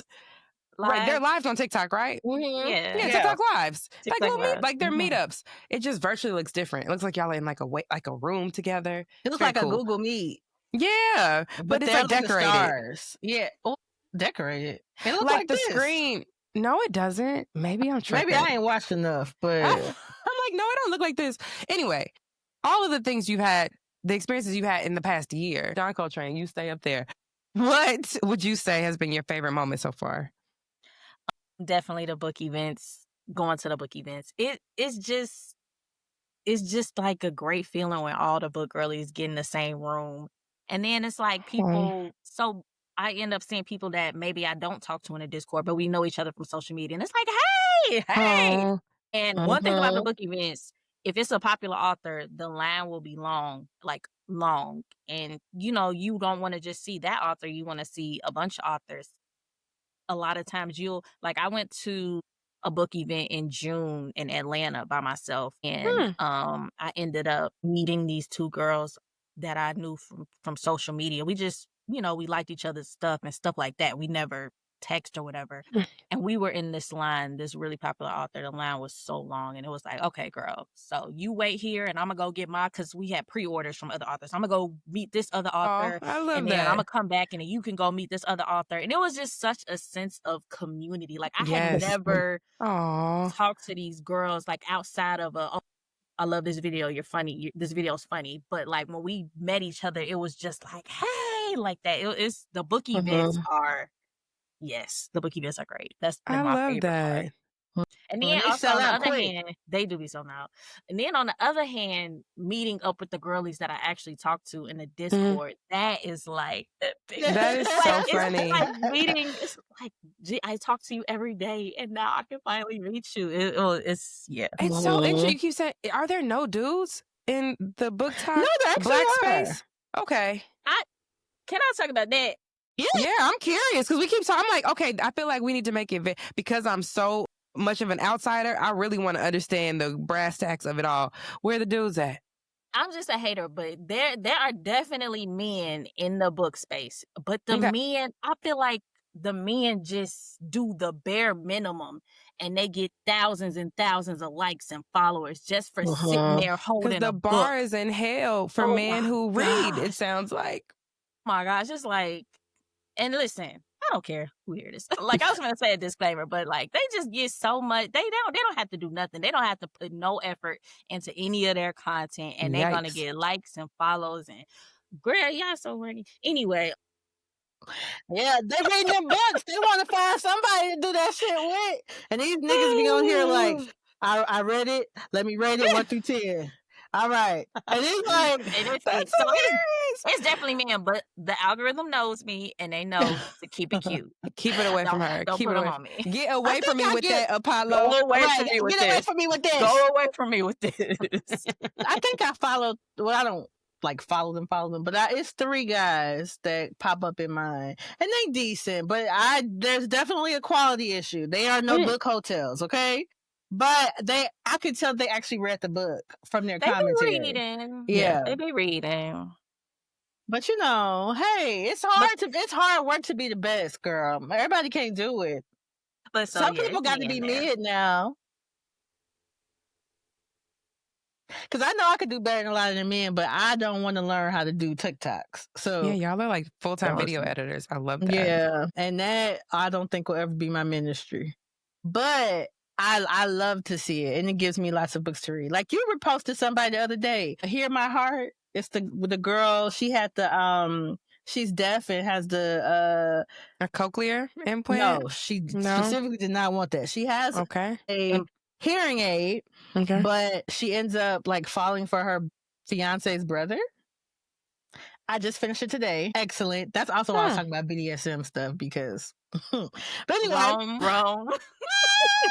And first of all, Rome is my favorite book boyfriend from 1 week only. I think only for the week. Mm-hmm. That Rome took her, rented out a yacht so she could read books. She could read. And read book with her. And then they had their little book club together. Baby, that's what my dreams are made of. That's so funny. Legitimately. And then they would just hunch. Okay, anyway. All right. All the Romes. Hopefully there's no more Romes that disappoint the name. But that name is great. But yeah, so Arielle like retweeted it and I went and bought, well, no, I think I got that on Kindle Unlimited and I read it. Yeah. She's got great recs. And that sapphic one that you had. Oh, you read it? I didn't read it yet, but I bought it. I Okay. have it. It's on my list. I'm gonna read it. I try to read your recommendations before I read anything else, just so I can Granted, I don't be in the comments, but one day I might pop up on like a video from 2 weeks ago. Like, I read it, girl. It's good. Okay, yeah, that was her debut novel too. So Yeah. keep that in So mind. yeah. Well, hey, we're not gonna talk about what I read, but I bet you it's better than some of the stuff that I've read, and I continue to read. So don't No, worry I about enjoyed that. it. I enjoyed it.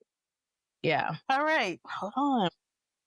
Tell us, do you have any goals related to book hotels? Like, how do you want it? I mean, granted, I think you can be monetized, and I always be putting her name like, who's an influencer? I'd be like, book hotels. However, what do you see? Yeah. Where do you see book hotels in the next 5 years?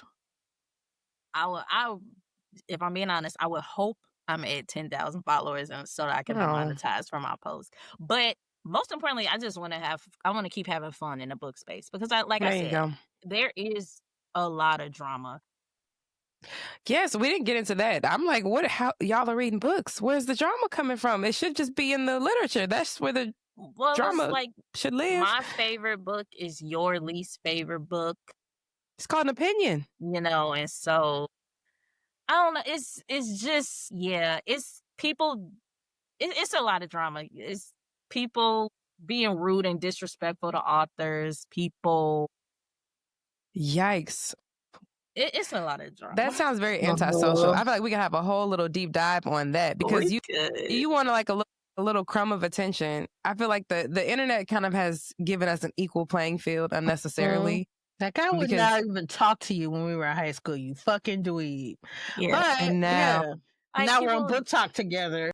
Generalizing an entire genre based off maybe 2 books. Like, I read urban fiction and all urban fiction books are just about this and the whole, like, just saying like trashing the whole genre. It's like, okay, maybe those 2 books you read are like, so there's a lot of drama. So I mean, yeah, because if you're going to base it off them, what's that man who be making them books like, I got pregnant? Right, exactly. Roaches.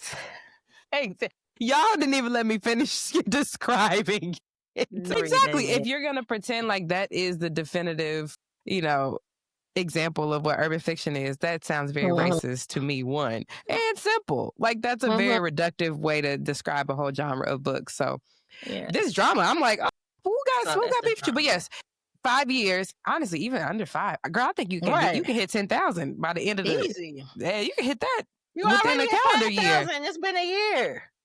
Yeah, I'm just saying, like, I would hope I'm monetized, but I just want to just be able to keep having fun in this space. And building community, it sounds like that's a really important part of what this does for you. Yeah, that's a part of having fun. That's what I mean. I don't want it to be like, because for a little bit, it was like, I need to film something. Like, I got to film something. And then I was like, no, I don't. Like, whatever. You don't. No, it is a hobby. So, like, yeah, so once I got back into the, like, girl, you ain't got to do nothing. You ain't got to film nothing. You'll be all right. Then I'm like, okay, so I just want to keep having fun. Being inspired. That's what it sounds like. The inspiration can kind of, we talked about when you add money to a hobby, it can kind of take away the whimsy of it. And it's like, I have to do this. Girl, you have a real job that you show up to every day. Yeah. This is not that. If it's not filling you, you can take a break from it. But I'm excited because now I want to read more for fun. Like, I don't feel like I'm in a season of, like, everybody know I got kicked out of Lauren's book club. That's part of the lore. Wow, she runs a tight ship. She does. I couldn't keep up. But that's what we're talking about today. But you should do some of the urban fiction books. Like, some of them are very, very short. Or try some novellas, like 120 pages or less. Yeah, maybe that'll be something I read to like come down from the day of like. So y'all, my chat, my line name is nonfiction. Like, this is very much a part of my core. Is I'm very much, I love reading nonfiction. I love reading. I am in my scholarly bag right now. Most of my reading is peer reviewed articles and journals, and it can. I long for a time in life where I can actually reorient my relationship with reading. I'm not there yet, which is why I got kicked out of book clubs. I long for a time for me where I can reconnect my relationship to reading and it just be more from a place of leisure and fun and things that just interest you. And it doesn't have to be something that like do y'all feel like y'all learn from all these books or do y'all just read some books and it's just simply fun? Both. I learn. Okay. And yeah. Both. Some is just like, okay, this is just something entertainment. to read. Yeah. Which is complete. I think that's that is a completely legitimate reason to read something. So when y'all say y'all be learning stuff from these books, I know Lorryn be talking about all this nasty stuff with the BDSM. What do y'all be learning I read from the more books? than just sex books, okay? I learned the sex stuff. No. There are books where, like, one of my favorite authors, Takira Allen, like, she writes these very complex and complicated characters. And I feel like she writes her characters in a realistic way. Okay. And so it's a lot of self-evaluation because there might be a character that's the villain, but it's like, wait a minute, I kind of see their point of view. Like, am I like it makes you really think and reevaluate yourself and how That's you great. are in relationships with other people. So sometimes I'll see a character and I'm like, okay, they listing like bad habits, and I'm like, ooh, those are my habits. And so it's like, okay, let me fix this. Let me That's get really myself cool. You can together. see how other people see you because you are just engaging with this text. I love that. Yeah. Yes. And for instance, today I learned that what a service top is. And I think that's a very interesting, yeah. So to me, you can learn a lot. Like it doesn't always have to just be like, like he educational. took it out. Like, no, it's like, I wasn't going there. I didn't. Okay. Yeah. Well, yes, but it could be educational. But also, I read a wide range of books. Right now, I'm just not in my just the romance urban bag. fiction. No, but mostly romance, but not always urban fiction. Right. Because I love Kennedy Ryan, which there was like a big thing where they're like, Kennedy Ryan is not urban fiction. Kennedy Ryan is contemporary romance. But she like specifically writes, like she does swoon and social commentary. So Real, which I already talked about on the show, was one of my favorite reads. Did I read that last year? I can't remember, but that was one of my favorite reads. I really loved it. I loved the novella that followed after it. I really like her as a writer. I bought the Before I Let Go, all of those books. I haven't read them yet, but I also read science fiction. I love science fiction. I love historical fiction.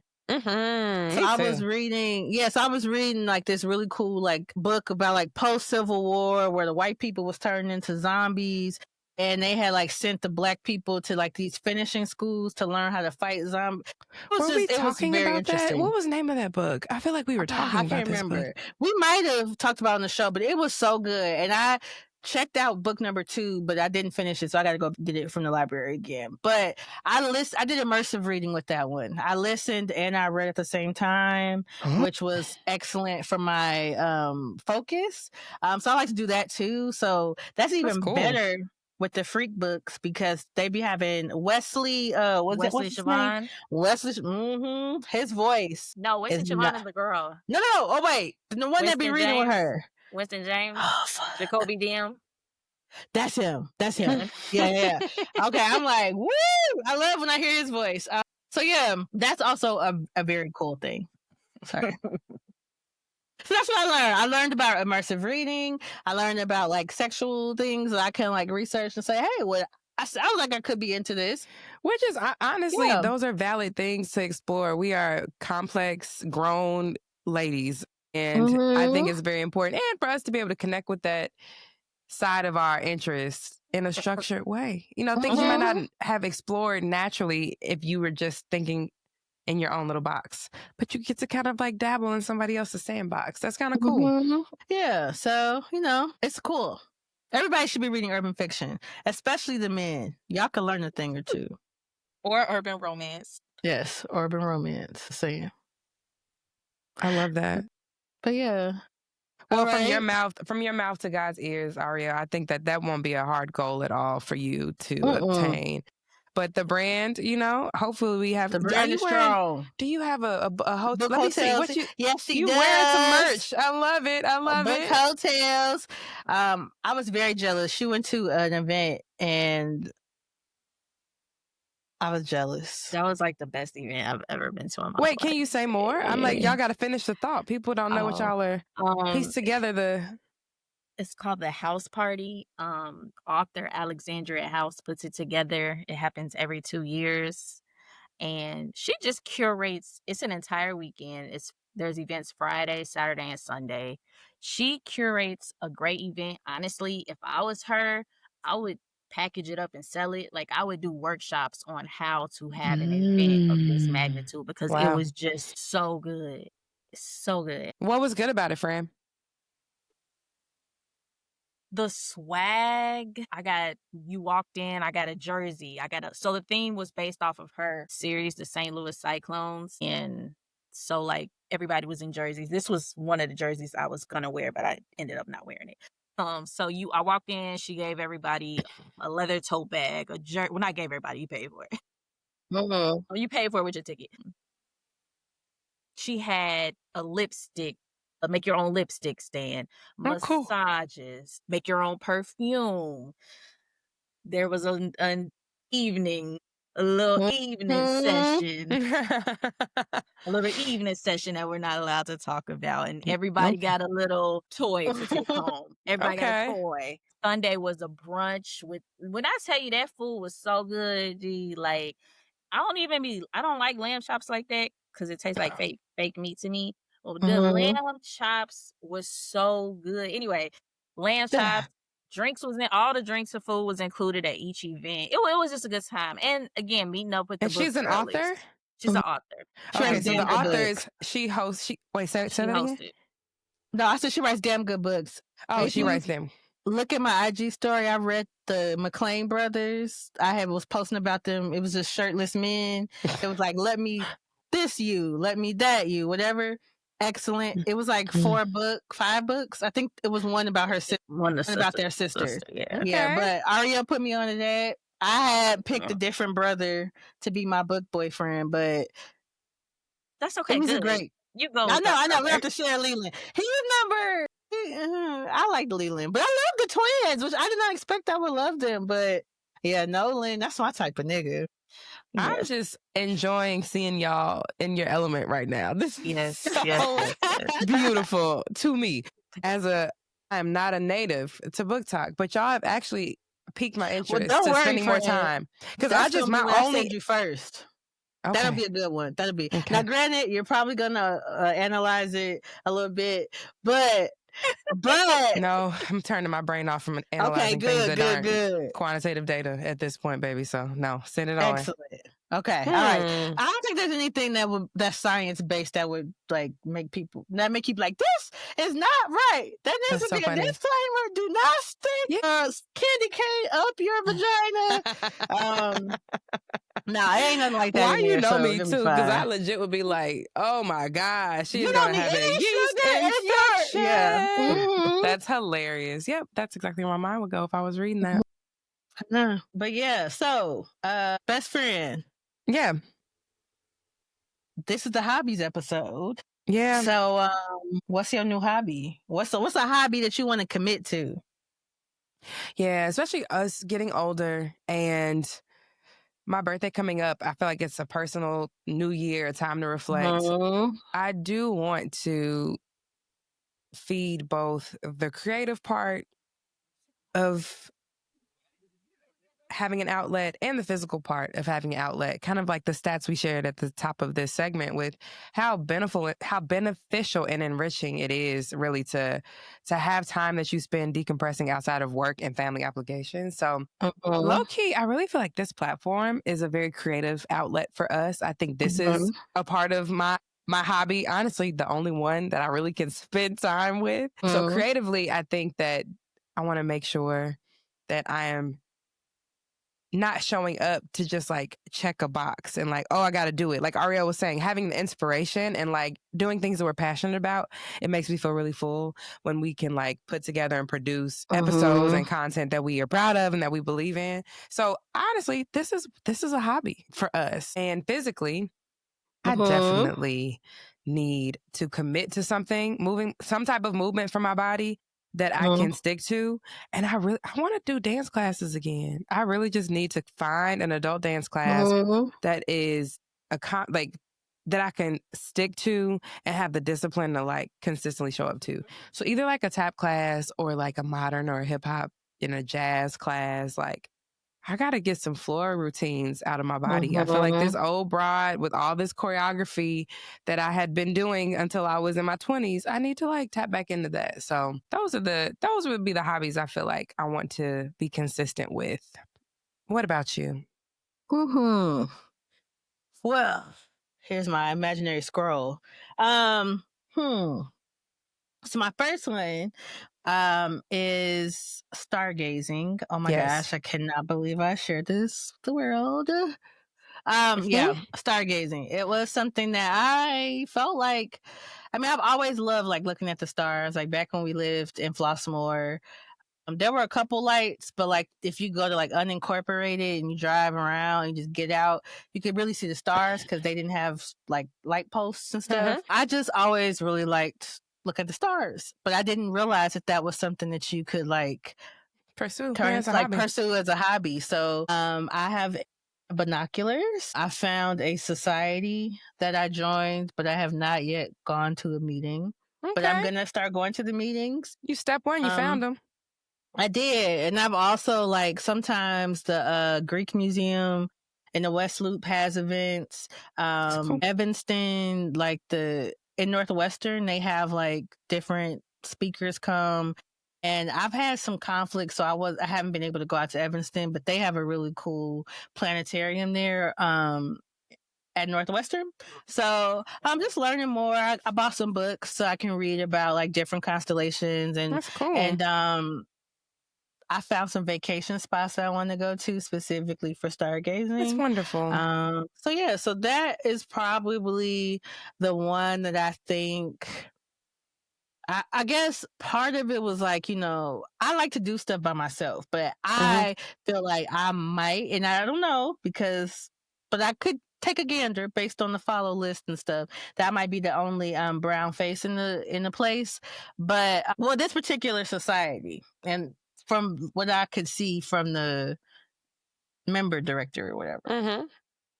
But I know that there's like black people who stargaze. But just finding like kin that also want to do it would be nice. But I just want to start by like going out, learning, and then I can like find the black side of it eventually. But yeah, so that's pretty much that one. And then, obviously reading, right? Yeah. Shout out to Lex P from Poor Minds. I love her. She has her own separate podcast called Love Lex P. I did not want to have my own separate podcast, but I wanted to do like Love Lorryn. And it would just be random shit that I do and like kind of talk about, make like, whatever. Because I like doing things, but also similar to Arielle, but not really. But like, I feel like there's a lot of people who don't know who they like, what they like to do as an adult, because they're always thinking about like, surviving and, whatever. So showing people like, hey, here's some random thing that I tried out, like y'all should try it out too or whatever. But right now I'm just pretty much doing that with books. I decided to start sharing the books that I enjoy. I don't share the books that I didn't enjoy. I don't think that's I'm not going to be that type of creator. But yeah, so right now it has been books, kind of giving like what is it? Like a rating, kind of talk about what I liked about it. But I kind of want to do that across the art. So not just books. So that's why I wanted like a Lorryn's Loves, but I think that's too close from a branding perspective and trademarking. So I'm not going to do that. But yeah, and I'm also starting to do just different work within like film and TV. I ain't gonna say too much because I'm starting Good. Good. yeah. Add So some music into that. Come on. yeah, so just trying to do things like, I guess, to showcase more of my interests and see if there's people who enjoy it, or just be like, hey, this is something cool. I don't know. Maybe it's my main character syndrome or something, but I just feel like, maybe somebody might be interested. So why not share it? So Yeah, you should. so yeah. Oh, So can I just say something real sharing. quick? Yeah, go ahead. When y'all first announced y'all was doing bridges and breakdowns, I remember I was like, "Oh, that's gonna be dope." Lorryn loves music. Alyzza loves because I thought she was talking about like the bridge and the song and the song. I was like, "Oh, that's gonna be yes." I still think play it's on dope. it. Don't get me wrong, but I'm like, "Oh yeah, they A love musical music." show. We do love Yes, music I here. definitely thought it was gonna be about music. Yes, and I have gotten that from some people. Like, I still, one of my like acts of love is to make, well, love is intense, but whatever, I can't find a better word. It's to make playlists. So like for my godson's birthday, I make the playlist. Like, I make, like, try to curate. That's how I like show that I care in like a small way. But yeah, so definitely sharing music, but I also feel like I do that with my book recs too. Yeah. So, it's not always the typical music that you would listen to. But yeah, so more of that, but kind of in an unstructured way so that it's still fun for me. And it's going to be random. Like, I'm going to do one for Here, the Heart, or whatever, the book I just finished, but I probably won't be able to get it together until like Friday. But I finished it today. But I also need to finish Curvy Girl Summer. So I think but in any event, books, concerts, music, anything entertainment, I think I'm just going to commit to sharing it in some form or fashion, kind of like a live blog, but not, because I'm not writing it. Yeah. Well, I hope that it creates the community and is the outlet really that you want it to be. And I love the organicness of how book hotels took off, because it clearly is from a place of genuine excitement and passion about what your source material. Yeah, and same with you, Lorryn. Like, whatever it is, especially if you're trying to build an audience for it and connecting, or if it's something that is like deeply personal, like you said, going to an astronomer's club and just learning more about the stars and planning a trip around where you can go see constellations. That's beautiful. And that doesn't have an audience. You yourself are the audience. So yeah, I hope that millennials hold on to that excitement that we have to feed our inner child. Amen. Yes, because, and it's not an immature thing to do. I think that is a part of having a healthy, well-rounded adulthood and being well-adjusted, not being a mean old fart, not being somebody who is, operating from a place of judgment or hatefulness or cynicism. But I think it's just a way for us to kind of stay youthful. So it also helps me like in my other roles, like as a wife or a mom, say more. To have that outlet. Like, I think I would be a terrible version of myself if that's all I had. Like, if I didn't have a creative outlet. Like, I love my husband, I love my son, but I love me. And I need something for me. Real quick, when I was doing a show and we wanted to get a gift for one of the crew members and her daughter was there, we're like, "Oh, what is your mom like?" And she's like, "Nothing. She's just a mom." And like, that broke my heart.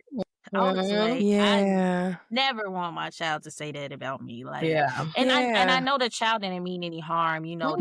That's just how they see their mom or whatever. But no, to not be seen as a person. Yes, it's like no. So like, for me to be the best version of myself, I have to have these outlets. Girl, I think that's a beautiful place to end, because that's really what it's all about, pursuing the things that fill us. And that's going to change over the course of our lives. Like, hell, we might be 65, 75 and decide to take up pole dancing. That's our business. There's actually a club for that. I watched them on TikTok. Yeah. And they have a great time. Hell, my mom is You always telling that lady business. Yeah, so what? But I'm telling this for the old heads. Old heads. That's respect. Because we do have some older listeners, but you all, in retirement, I know everybody, I'm gonna golf, I'm gonna whatever travel. But my mom is an avid Pokemon Go player. Yeah. And her, my brother, my sister, the kids, they go like to community day in the parks and like they just go catch Pokemon. So yeah, I mean, I love that. And my daddy started riding bikes, like not just a Peloton, like in real life. Yes. And again, I'm like, I love that we have generations of examples of like, you never stop evolving, you never stop growing. Find things that you want to do and that excite you and just pursue them. Like that's healthy. That's to be human. So yeah, I love that. I didn't know Pokemon Go was still going on. That's amazing. Girl, yes, it's huge. I mean, they had that annual tournament when we were in Hawaii, so it's very much still a thing. It was like an international one. It was hella Asian people there. I was like, oh wow, okay. But yeah, it was cool. I played Pokemon Go for like 2 days then, but I haven't played since. That's so funny. My mom kept up with it. She's obsessed for sure. Well, a year from now, we're going to have to check back in to see where we all are, how you've evolved as a budding astronomer. Arielle, what new productions you will have been in at that point, how Book Hotels has grown as a brand and as a platform. And hopefully you curate an experience for maybe. And if so, I will be an usher, but just give me some tickets because I can't get them anywhere else. I would love to host a book event, but not like huge, but just like a We'll start small. A local type thing. Very local. Oh, I support that. I feel like I would get kicked out since that's kind of my track record when it comes to book events and this friend group. But I would like to be a part and support. But we'll try. You can come. I'll fill you in if you ain't read the book or whatever. Once I'm done with my dissertation, y'all, I promise I'm going to be a much better book club member. I just, I'm not keeping my head above water right now. I'm not gonna lie. I'm not. So it's fair. Hobbies, I feel like, again, y'all, I think it's also about things being seasonal. I know this ain't permanent. Like, I'm just in a season in life where, like, I bookmark things where I'm like, that's gonna be great to do one day. I bookmark y'all's books that I think, like, I want to read on vacation, but it's like it's not a this season thing, but, ask me in a year from now, who's reading? Never mind. I might say, that's how you get hemorrhoids, by sitting on the toilet for 15 minutes. Oh, God. I know. Again, I can't take it off. Get your hole. Get a bidet. Get it? Let it run through your hole and read a little bit. We jumped off the couch behind that one. Yeah, bidets are great. I love them. Absolutely. My goodness. Well, where to find my girl? Book Hotel. Spell it out for us, Arielle. Where can the people find you if they're interested in learning more about hobbies, all things around book talk? And do you call it Bookstagram? Is it? It is Bookstagram. Check you out. It is Bookstagram. Okay, where do the people find you, friend? On TikTok and on Instagram and on Threads. BOOKHEAUX. There you go. CALES. My fault, y'all. Book Hotels across all platforms. That's your same name everywhere. I am so proud of you, Arielle. You are an inspiration. And I am so excited for the day I can actually hopefully keep up with the speed of which y'all devour these books. It's incredible. I love it. Okay. Thank you for joining us. Like I said, you were the inspiration for this episode, for me at least, because you inspired me to tap into, to like commit to something. Because like I said, you can see my second hobby is an amalgamation of interests, but my first one is the stargazing. But thank you for that. And thanks for joining us and giving us your insight. Even though you were fronting on my men for the day, I'll let that slide because the love is deep over here. So I won't hold that against you. So this was great. This is our first time having a live taping with an extra host, and I mean, I am biased, but I think it went great. So season 3, we'll probably do that again. Elephant heavy. I'm coming back. It's a big boy. Oh, there's just kidding. Anyway, now we're going to jump to the benediction. Here we go. Of the show. Real quick, thank y'all for having me. Thank you for my bad. Thank I'm you so for sorry. Oh, you're good. You're a part of this. Yes, thank you for having me. Thank you for all the nice things you guys said. I appreciate it. Of course. Well, we got to give you your flowers because you earned them for real. Seriously. And you ain't getting off that easy. You about to have a PS too. If you, yes, but go ahead. Okay, good. Thank you, Lorryn and Don, for coming to my shows. Like, looking and seeing y'all in the audience.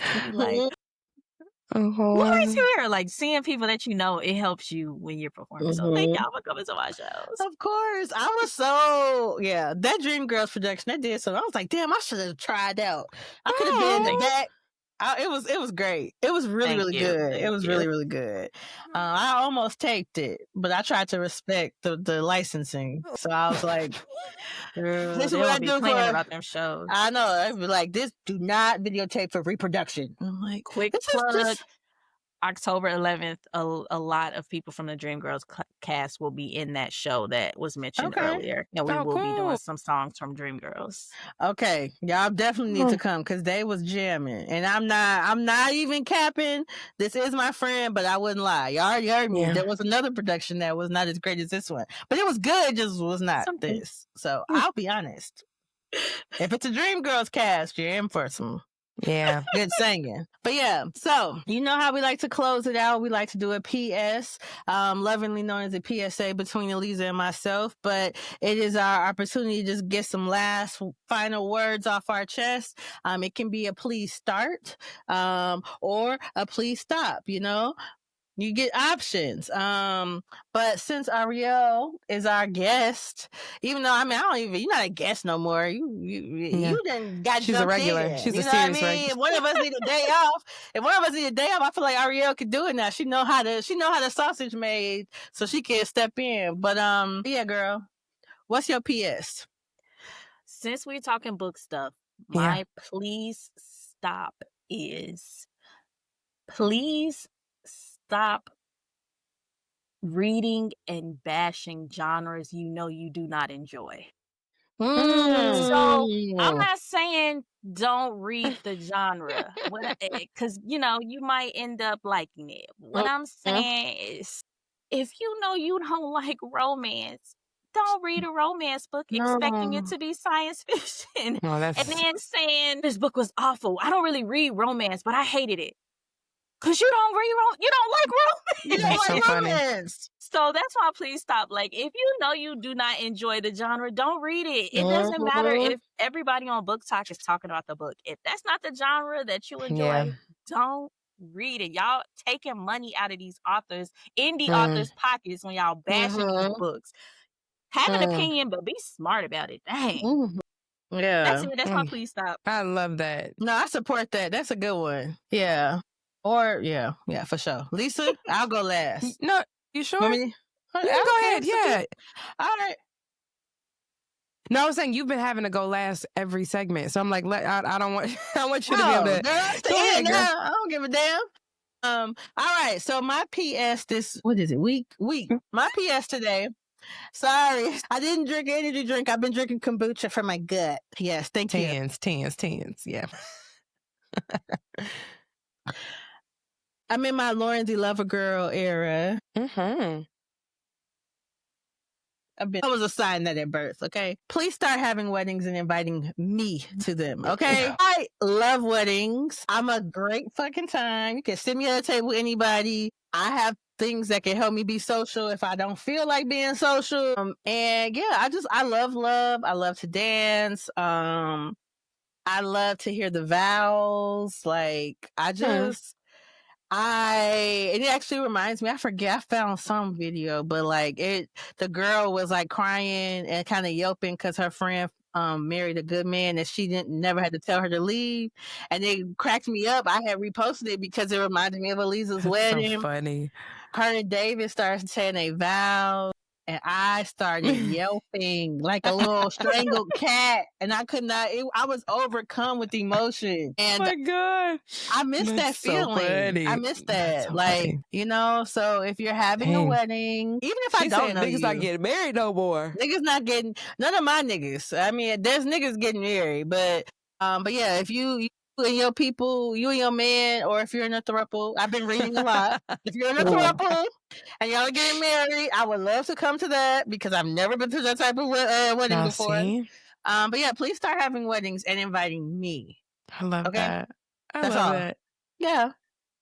I'm gonna ask Arielle after the show. I got some wedding questions. Okay, my PS this week. I want us to have a little bit more shame. I get really bad secondhand embarrassment when y'all are online talking about how you just got cracked like a glow stick or insert whatever the euphemism is for getting cracked, which chat, that means You got your back blown out. yeah. I just get really irrationally embarrassed for people when they have to bring that to the main stage of their social media platforms.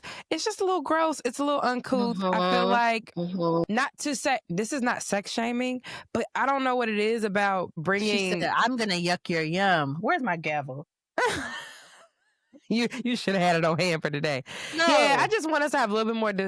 I think that what is being portrayed as authenticity in our current environment is just a lack of self-discipline and a lack of regard for just like self-control.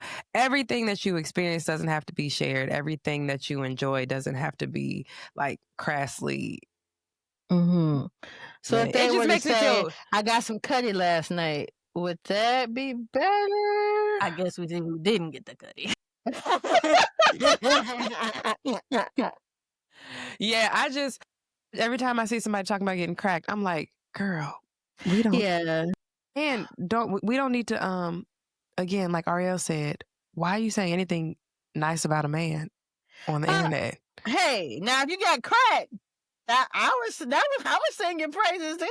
I mean, come on. Maybe now. to the group I chat. don't put that on Maybe the to the group internet. chat. I just don't think it's internet's business. I just, y'all, just or maybe like post a little Barbie doll with the twisted up hair. with the what Halle Berry did after she had her birthday. You know, that's funny. At least it's a little creative. It's tongue in cheek. It's on the nose. But like, oh, girl, I just got cracked. Oh my God. Oh, it just makes me cringe. No, I get that. Have a little, This is not fake. Just have a little class about yourself. Are you talking to the women? Or are you I ain't never seen no man. I ain't never seen no dude. There's been girls that's like, what did she say? If I didn't come to the promised land, you didn't fuck me, I fucked you. That's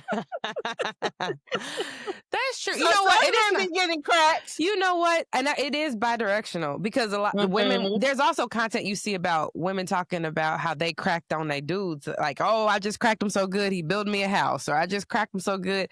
It's just y'all. We ain't gotta be that. Oh, I have about the yes. I've seen both. I'm glad you said that.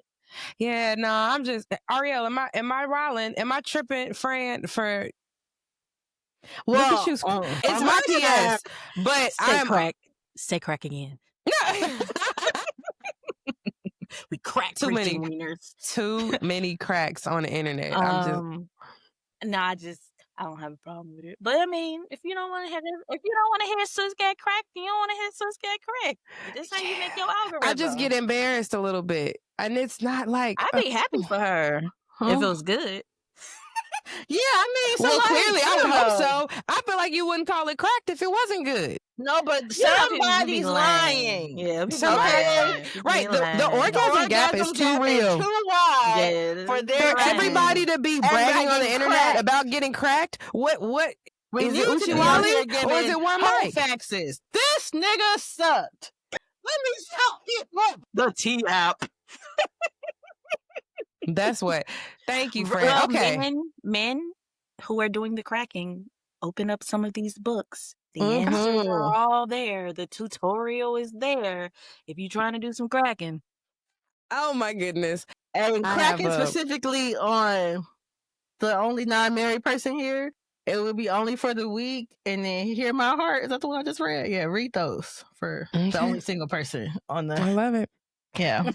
All right. Well, friends, that makes another beautiful long episode of Bridges and Breakdowns. Please follow us if you have not connected with us online, where you can find a lot of clips from the show. Engage with us. If you have questions for any of our guests from this season, hit us up at Bridges in Breakdowns.